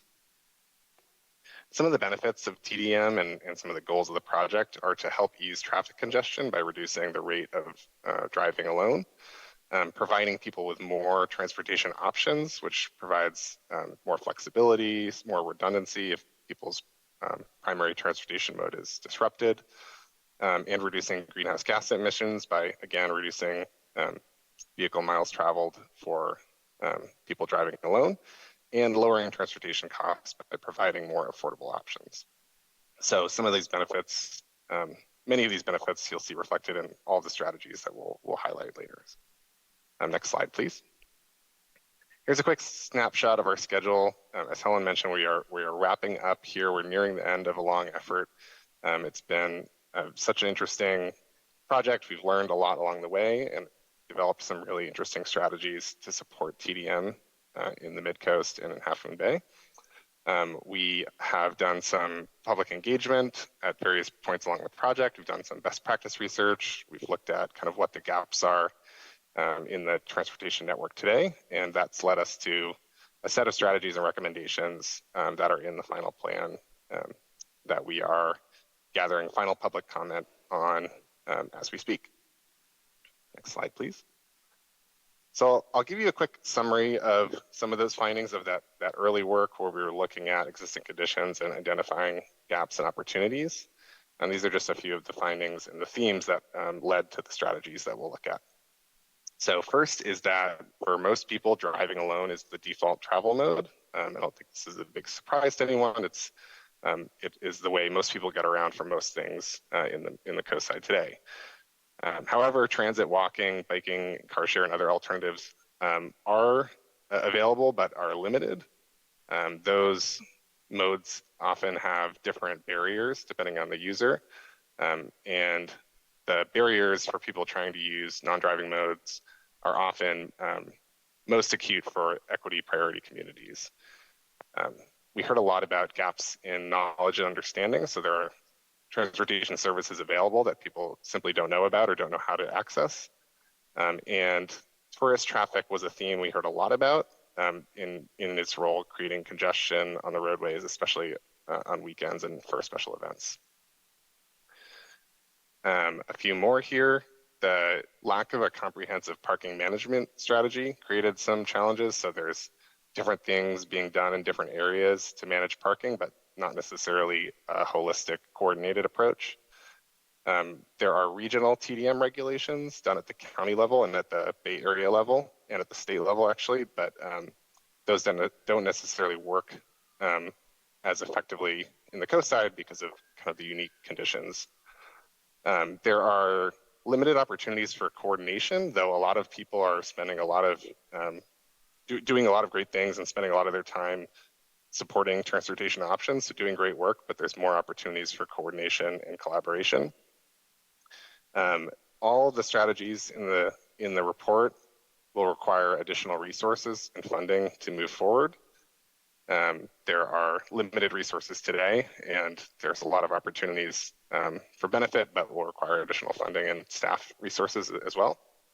And the last theme is just that there's no single solution. As you'll see, TDM often is, throw everything in the kitchen sink. Small gains across the board help really move the needle towards a more equitable, more accessible, more sustainable transportation network. So there's no single solution that's going to solve all the problems. I'll give a quick summary of the engagement work that we've done throughout the project. We've done a series of pop-up events. Some of you may have seen us out and about, attending various events, talking to folks, walking folks through our kind of draft and then revised strategies, getting some feedback, learning what made sense, what they supported, maybe what they wanted more information about, and that really helped us over the course of the project kind of fine-tune the recommendations. In addition to pop-up events, we did a few focus groups, some thematic focus groups to have, again, more kind of in-depth discussions and go a little bit deeper about specific challenges and potential opportunities or interests, opportunities of interest to different folks. We did some one-on-one outreach with local businesses to understand their concerns or their interests, and we also did several public workshops to provide an additional forum for public comment. We did a lot of meeting with implementation partners working locally and in the region. These were a mix of briefings and one-on-one conversations, and these were incredibly helpful and valuable to just share experiences between these partners, learn about other ongoing efforts that there might be an opportunity for collaboration in Half Moon Bay and in the coast side, and to get some knowledge sharing about what has worked well in the past and what could work well in the future. General themes across all of these groups, especially from the public engagement, were the desire to expand transit service. There is, I think, a perception that there's a generally higher awareness of Samtrans transit service than some of the other options, alternatives to driving that are available today. So I think there was a lot of interest in thinking about what that might look like, either in the near term or in the long term. We heard a lot about concerns about safety on the roadway, especially for people who are walking and biking, but also for people who are driving, and issues related to traffic safety and enforcement. Some of those safety concerns were related to gaps in the infrastructure, so missing sidewalks or missing bike lanes or limited places to be on the road safely. But again, the infrastructure gaps was something we just heard a lot of people wanted to talk about, though that is not the focus of this plan. And lastly, the travel challenges we heard about pertain to a lot of different trip types. We heard about people having facing challenges getting over the hill, or feeling like if they went over the hill, they might become stranded and not be able to get back because, for example, the transit service was no longer running if it was late in the evening, or situations like that. We heard about school transportation challenges, so people trying to find reliable ways to get to and from school with their families. And we heard a lot about different commuting challenges for people who live and work all over the coast side at different times of day and in all different types of work. So those are some of the themes, and that over the course of the project, again, led us to this set of recommendations that are in the plan. There's a lot in the plan if you've had a chance to peruse, so I won't go into great detail about all of the recommendations this evening, but I'll give a little bit of a high overview and then just spotlight a few specific strategies that may be of an interest, but happy to take questions about any of them if you've had a chance to look. So the strategies, again, are kind of grouped in these three thematic areas: ways to expand transportation options, programs and incentives to support TDM, and then management and regulations, so sort of setting the rules and regulations to best support the goals of the community. These are the strategies here, so there's 14 of them across these categories, and then within the plan, each of these strategies has kind of a detailed list of specific tactics that are meant to help advance the strategy. So again, a lot in there. Hope you have a chance to review and enjoy, but today I just wanted to share some information about the ones with the red star, so we can dive in on those. The first one is strategy T1. So this, as I mentioned, is improving public transit in the coast side.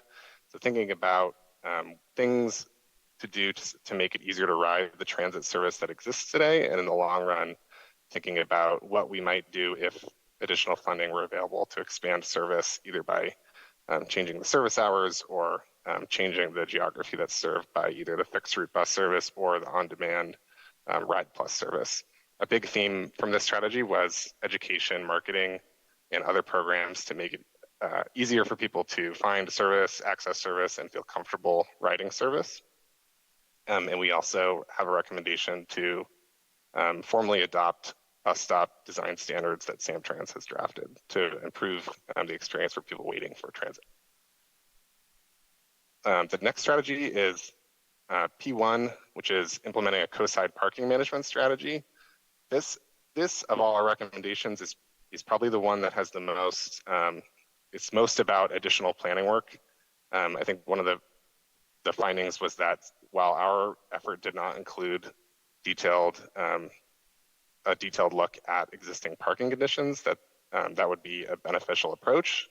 It would help develop, again, a comprehensive approach to managing parking, whether that's information about where to park, whether that's gathering data about where parking is available and when it's used and how it's used, which might lead to opportunities to better use that parking to support more needs through things like shared parking agreements. We also included a few recommendations in this strategy about parking benefit districts, which are, for folks who have not encountered them before, they're sort of a framework that can collect parking revenue and use it to invest locally in community benefits. So sort of like a business improvement district, it's typically membership based. So this would be something that could be set up so that in the long run, if there were a place in the coast side that collected parking revenue, there would be a structure there to help invest it equitably. And we also looked at opportunities for a public parking hub that could support a variety of different parking needs in the coast side. Strategy P2, this is really in many ways the kind of classic TDM approach. A lot of communities have these sort of branded marketing and education campaigns where there are events and there are staff who have time and resources to go out, just spend time with the community, engage with people, tell them about their options, share information, and over time also collect additional information from them about what kind of things they want to see. So this would be a recommendation to kind of build on the momentum that we've seen and keep a local TDM brand and marketing campaign going.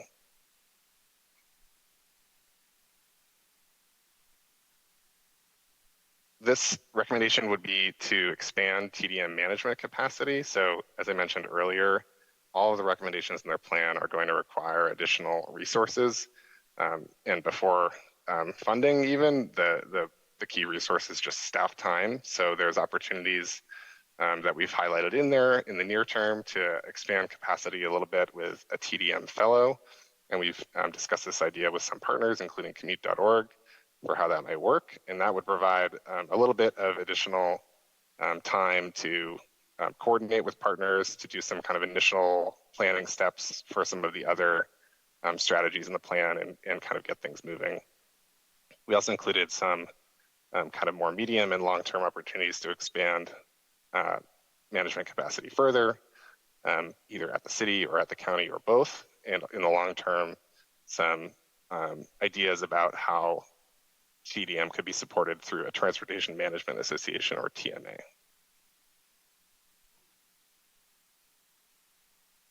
And then the last strategy to highlight is strategy M2. So this is a recommendation to look at adopting a local TDM ordinance. So today, through CCAG, there are TDM requirements that apply to new developments in Half Moon Bay and in the coast side. But the thresholds for those requirements are sort of calibrated to a type of development that is less common in the coast side and more common elsewhere in the county. So this recommendation would be to kind of build on those and adapt them locally and really make sure that the requirements are in line with what the local community wants to see and the type of development that happens in the coast side and in Half Moon Bay.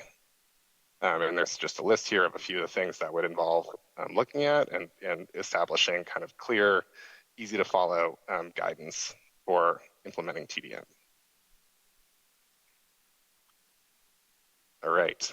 And then, oh yeah, great, thanks. A few quick themes to wrap up. Again, to reiterate this, there's no single solution here.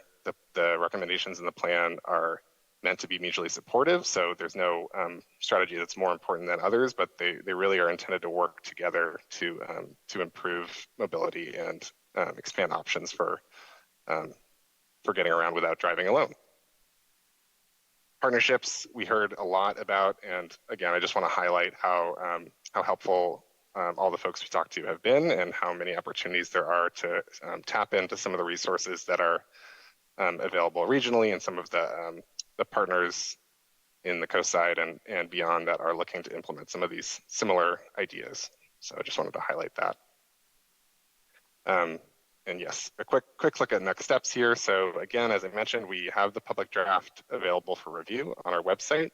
It's been available since October 16th, and it reflects input from all of our partners, from staff, and a lot of work on the project team side. So folks have been reviewing, weighing in as we've wrapped up our community engagement, and the public draft will be available just until this Friday. So it's kind of our last push to gather input and feedback. And then we'll be taking all that feedback and those comments, revising the plan a little bit, and then bringing it back for final consideration in early 2025. Again, the plan's available online. There's our website there. We appreciate if you're able to share it around. The more eyes on it, the better it will be. So please take a look if you can, and thank you so much for your time. I think that's the end of our presentation, and I'm happy to hear any questions.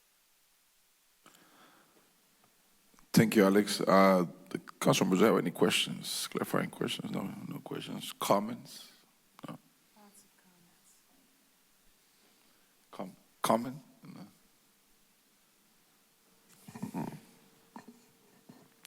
I know a lot of work went into producing this report.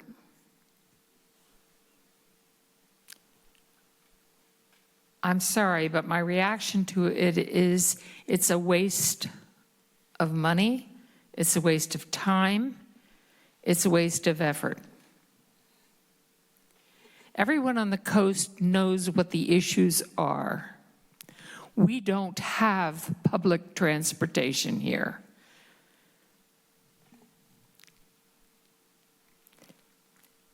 We've gotten Samtrans to do a pilot program called Ride Plus. Waste of money? Talk about a waste of money and time and effort. You can't go anywhere on Ride Plus unless you're going up to the harbor or down to Moon Ridge. But if you want to go to Moss Beach, you're out of luck. If you want to go after 5 or 6 o'clock at night, you're out of luck. Does it take you over the hill to the doctors, which is what we really need? No. I was on the board of commute.org for a year.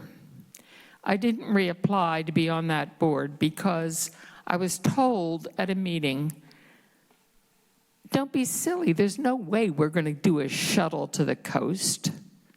Don't be absurd, there aren't enough people on the coast to use a shuttle to get anywhere over the hill. I think they're a great organization for the Bay side. They're not a great organization for us. So putting more energy into more talks with commute.org at this point is silly.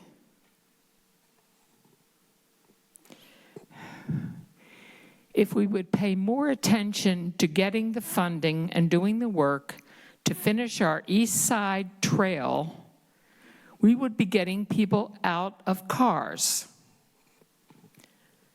But there's always something that stops us for linking up the little segments that we do. We have lots of little segments out there. You can get 3 blocks in this direction, but then there's no trail. You have to go out into traffic.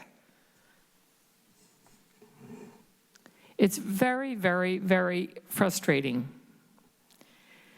to get a report like this that tells us what we already know and that says this is what you need. We know what we need. We need parking spaces. We need a parking garage. We don't need to be spending a lot of money on figuring out a fancy parking plan. I don't know, I'm frustrated with it.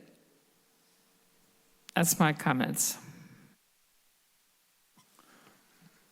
Thank you. Any more comments?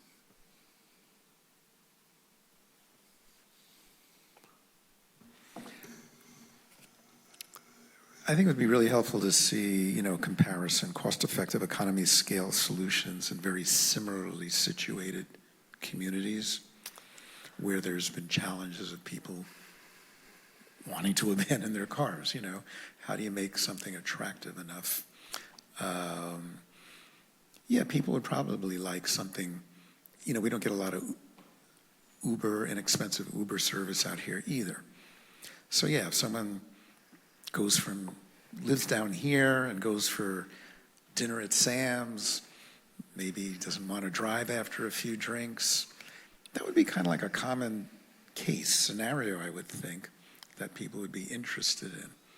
But, if there are examples of that, and of course during the day type services that Councilmember Penrose mentioned, where we have a community around our size, and so we can make those sort of comparisons and, what makes it cost effective to do it or not? What's the tipping point that people will feel it's worth investing in or not before we invest? I think people need to get more excited about some of those comparisons of workable solutions somewhere that are working. If that makes sense, yeah? Gets people more interested. But I really appreciate the presentation, but I think there's things that can make it more engaging, that people say, oh yeah, I would like that. Yeah, that's worth it. I would use that.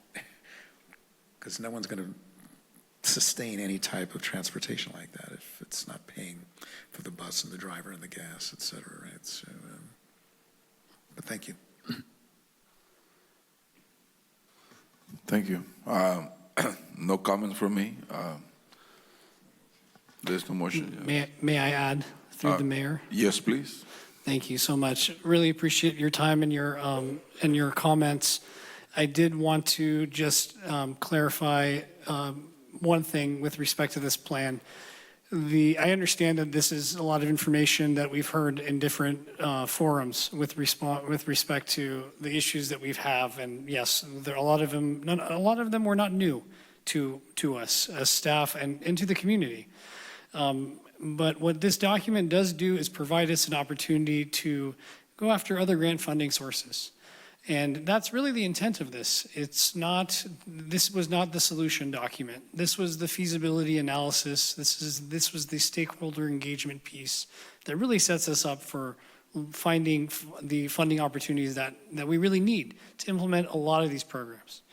And I also I know we've talked about this in the past, but we did not highlight it. This was through a San Mateo Transit Authority grant for transportation demand management. So this was a combined effort with the county. Of the $200,000, the city our fair share was a $10,000 contribution.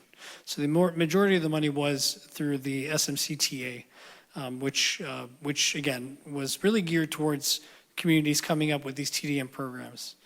And so, I just wanted to highlight those pieces to it, and I think it does position us towards those funding opportunities that we really need to make any meaningful impact moving forward.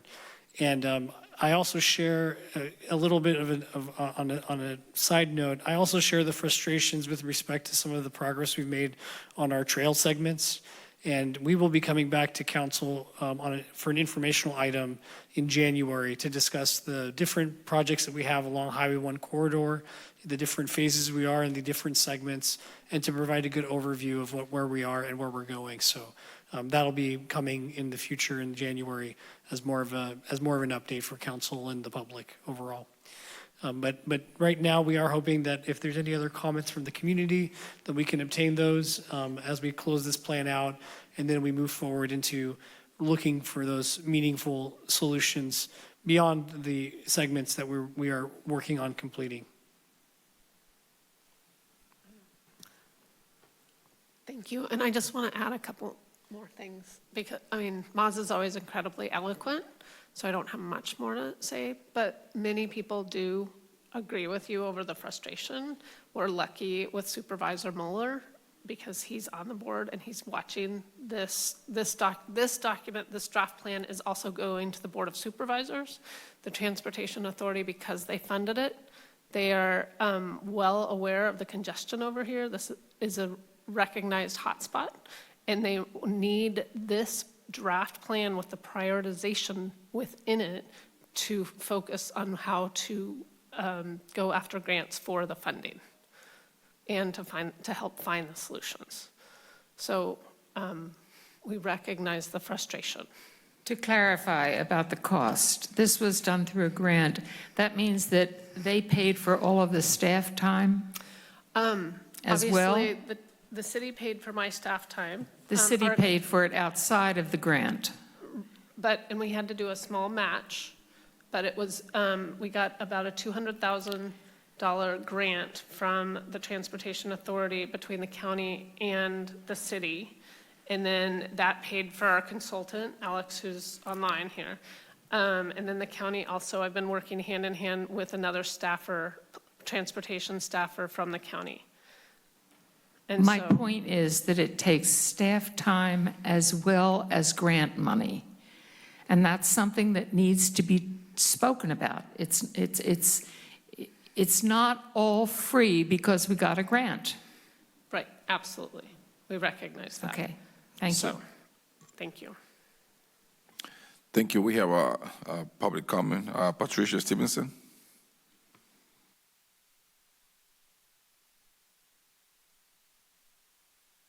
Good evening.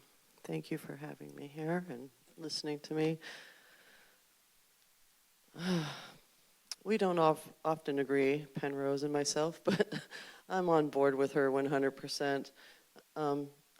Did this take 2 years to come up with this whole thing?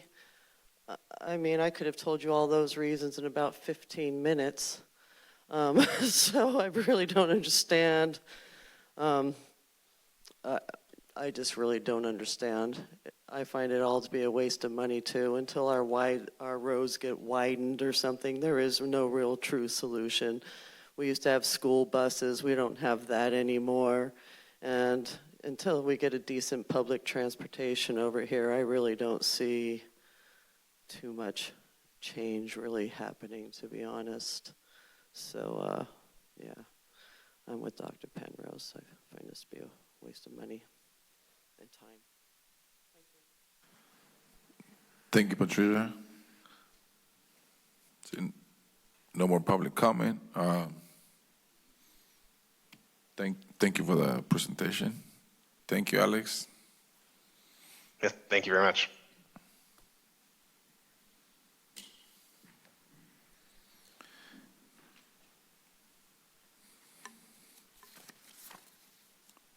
Move on to item 3D.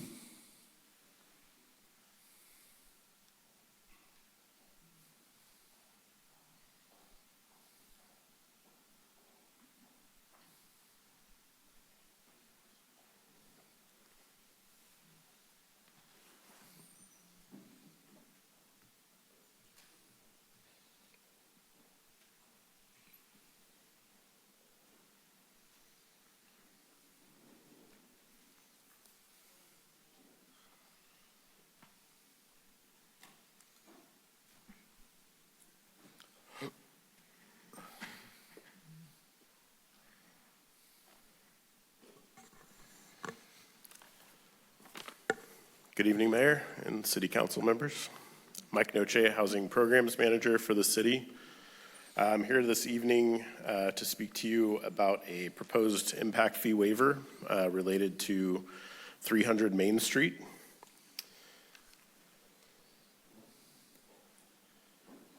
So this is a very unique proposal. I just want to start by mentioning that.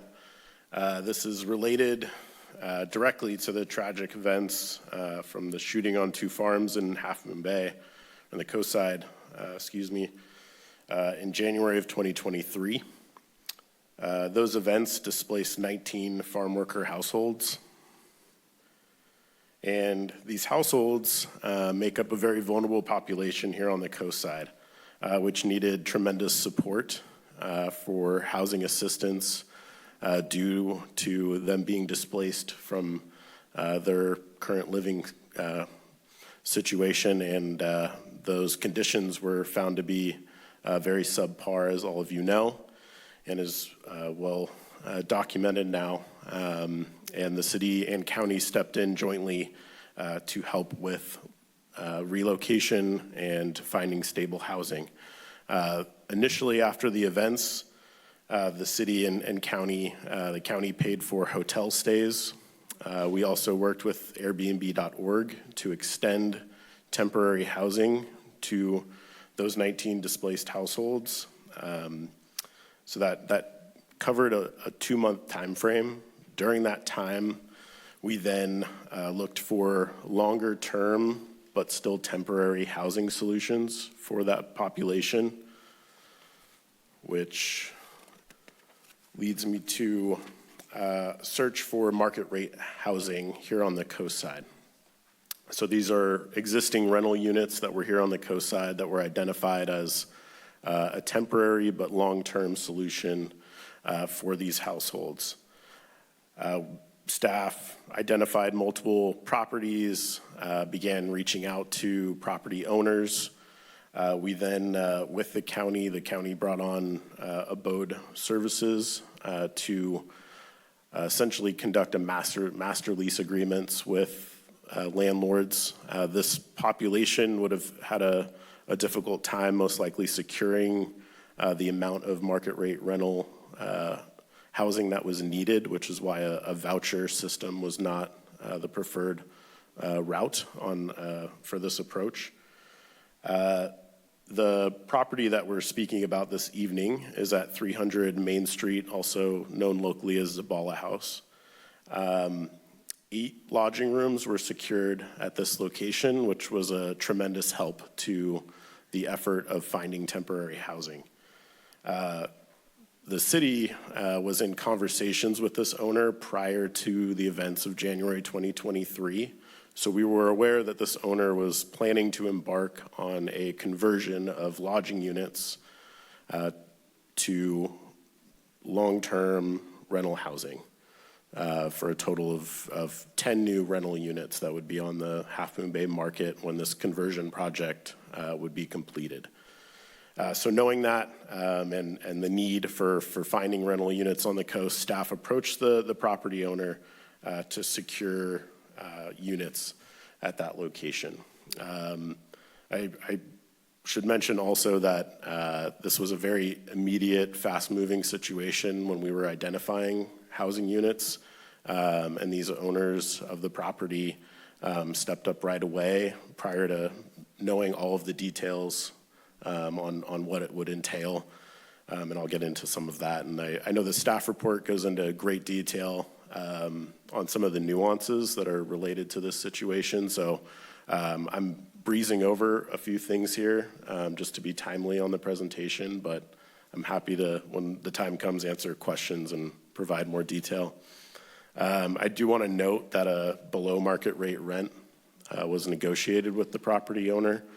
It was understood that upon unit completion and tenants moving into renovated units that would have brand new kitchens and just upgraded amenities in the units, that a higher rent would be provided to that owner. But the negotiated rent initially was a below market rent, and the positive aspect to that for the city was that it did save us money, and it allowed for the program funding to be extended throughout our time that we've needed this temporary housing.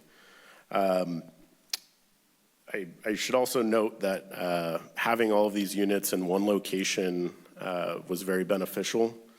There's some, I've essentially in the staff report gone the most straightforward way of describing the value comparison, but there are some non-tangible value components in regards to it saving staff time and money in regards to not having to locate additional rental units on the coast and having 8 units, which was a third of what we needed. Checking that box right off the bat when this owner was interested in working with the city and this public-private partnership. So it was a unique situation that proved to be very beneficial. I won't spend too much time, but I wanted to be transparent. This is in the staff report. These are the development impact fees that are associated with a conversion. When the units come online as lodging, they still pay impact fees to the city. These impact fees that are here in front of you this evening are related to what residential fees would need to be paid. So there is a credit for the lodging that the owner would have paid when the lodging units came online, a commercial lodging units, and the conversion to residential does bring forth impact fees. The park facility fee is the greatest fee per unit at $7,432, so that's where you get the $74,000 roughly. So the total outstanding balance on impact fees that are due by this owner to the city is $122,369. So what staff has put together is the below market rate rent that was secured. We have tabulated what the amount of money that the city saved throughout the program, and this was a joint effort, of course, and recognizing that. But we have put together what that value would be. And as I mentioned, we wanted to go the most straightforward route, so we've provided here the total rent savings.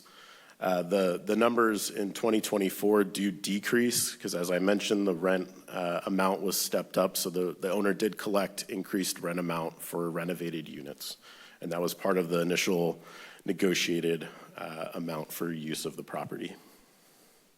And the property move-ins, just to clarify and add one additional note, move-ins did start in March of 2023, so about a month and a half after the events, and we are still currently using those units until housing opens at Stone Pine Cove, which is the intended permanent long-term housing solution for this population.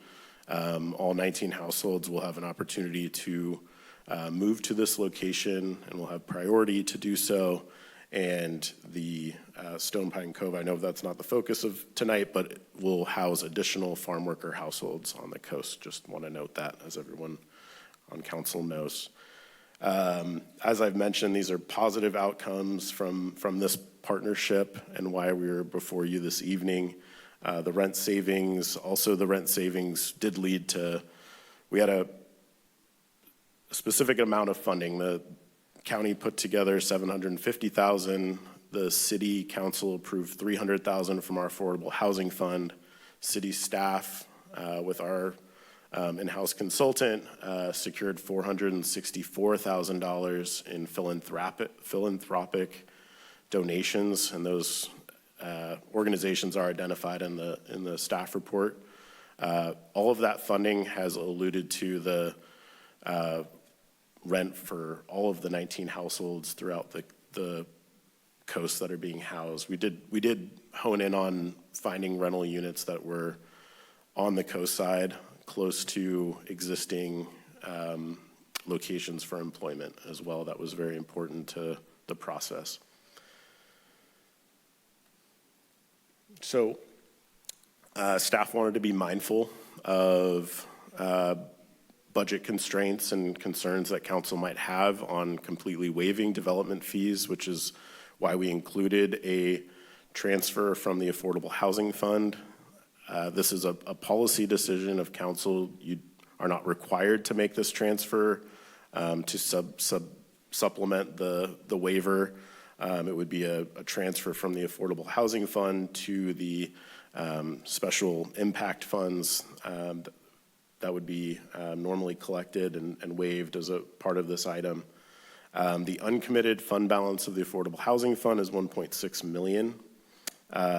This does align because staff's interpretation of our affordable housing guidelines, it is an allowable expenditure. The actions of the work that was taken on here did benefit displaced farm workers. As I mentioned, this is a vulnerable population who otherwise, without all of this support, would be at risk of homelessness.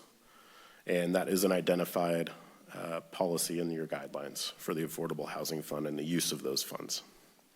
And it was a direct response to the events of January 2023. So the recommendation that is in front of you this evening is to adopt a resolution waiving the $122,000 fee and to make that transfer is the component that we are seeking a policy decision from you all in regards to the Affordable Housing Fund, and I'll be available for questions. Thank you. Thank you, Mike. Council members, any questions, any clarifying questions? No, comment, not a question. Do we have any speakers? No? Go ahead. First of all, I think we should be grateful for Dave Crescen's coming across when we really needed him. I think that's a community-minded gesture that we should really appreciate. Secondly, I believe that we should not touch the Affordable Housing Fund. We should just let the waiver occur in those funds. I think the Affordable Housing Fund is sacrosanct, and I don't want to deplete it any more than we have to. So I'm in favor of waiving the impact fees for Zabala House, but I don't think we should backfill it with affordable housing funds. We should just eat it. Thank you. Thank you. Any comments, questions? Comment? Yeah, I agree with Councilmember Rohrbach. First, a great thanks out to Dave Crescent for all that he did to help this community during a very, very difficult time. He was stellar, as were many folks in this community. But thank him for what he did. Secondly, I also believe that the Affordable Housing Fund needs to be left alone, not touched. I like the idea of waiving the fees, but as Councilmember Rohrbach put it, let's eat it. Thank you. Well, thank you. Yeah, I want to actually thank you, staff, for all the work that you all did, that you have done, raising the funds to continue to provide housing for the farm workers. And you are right. The vulnerable community that it were not able to provide housing for them after the incident, after the shooting of 2023, they would have ended up homeless, probably staying in their vehicles, who knows. So thank you, council members, for making decisions, to continue to provide housing for the farm workers that were pretty much, victims from the shooting. And thank you to the Crescent family for offering, housing for farm workers in the community. And I agree with you, with both of you. I think we should waive, the amount and don't take anything from the housing fund, and just leave it as that. And with that, we need a motion.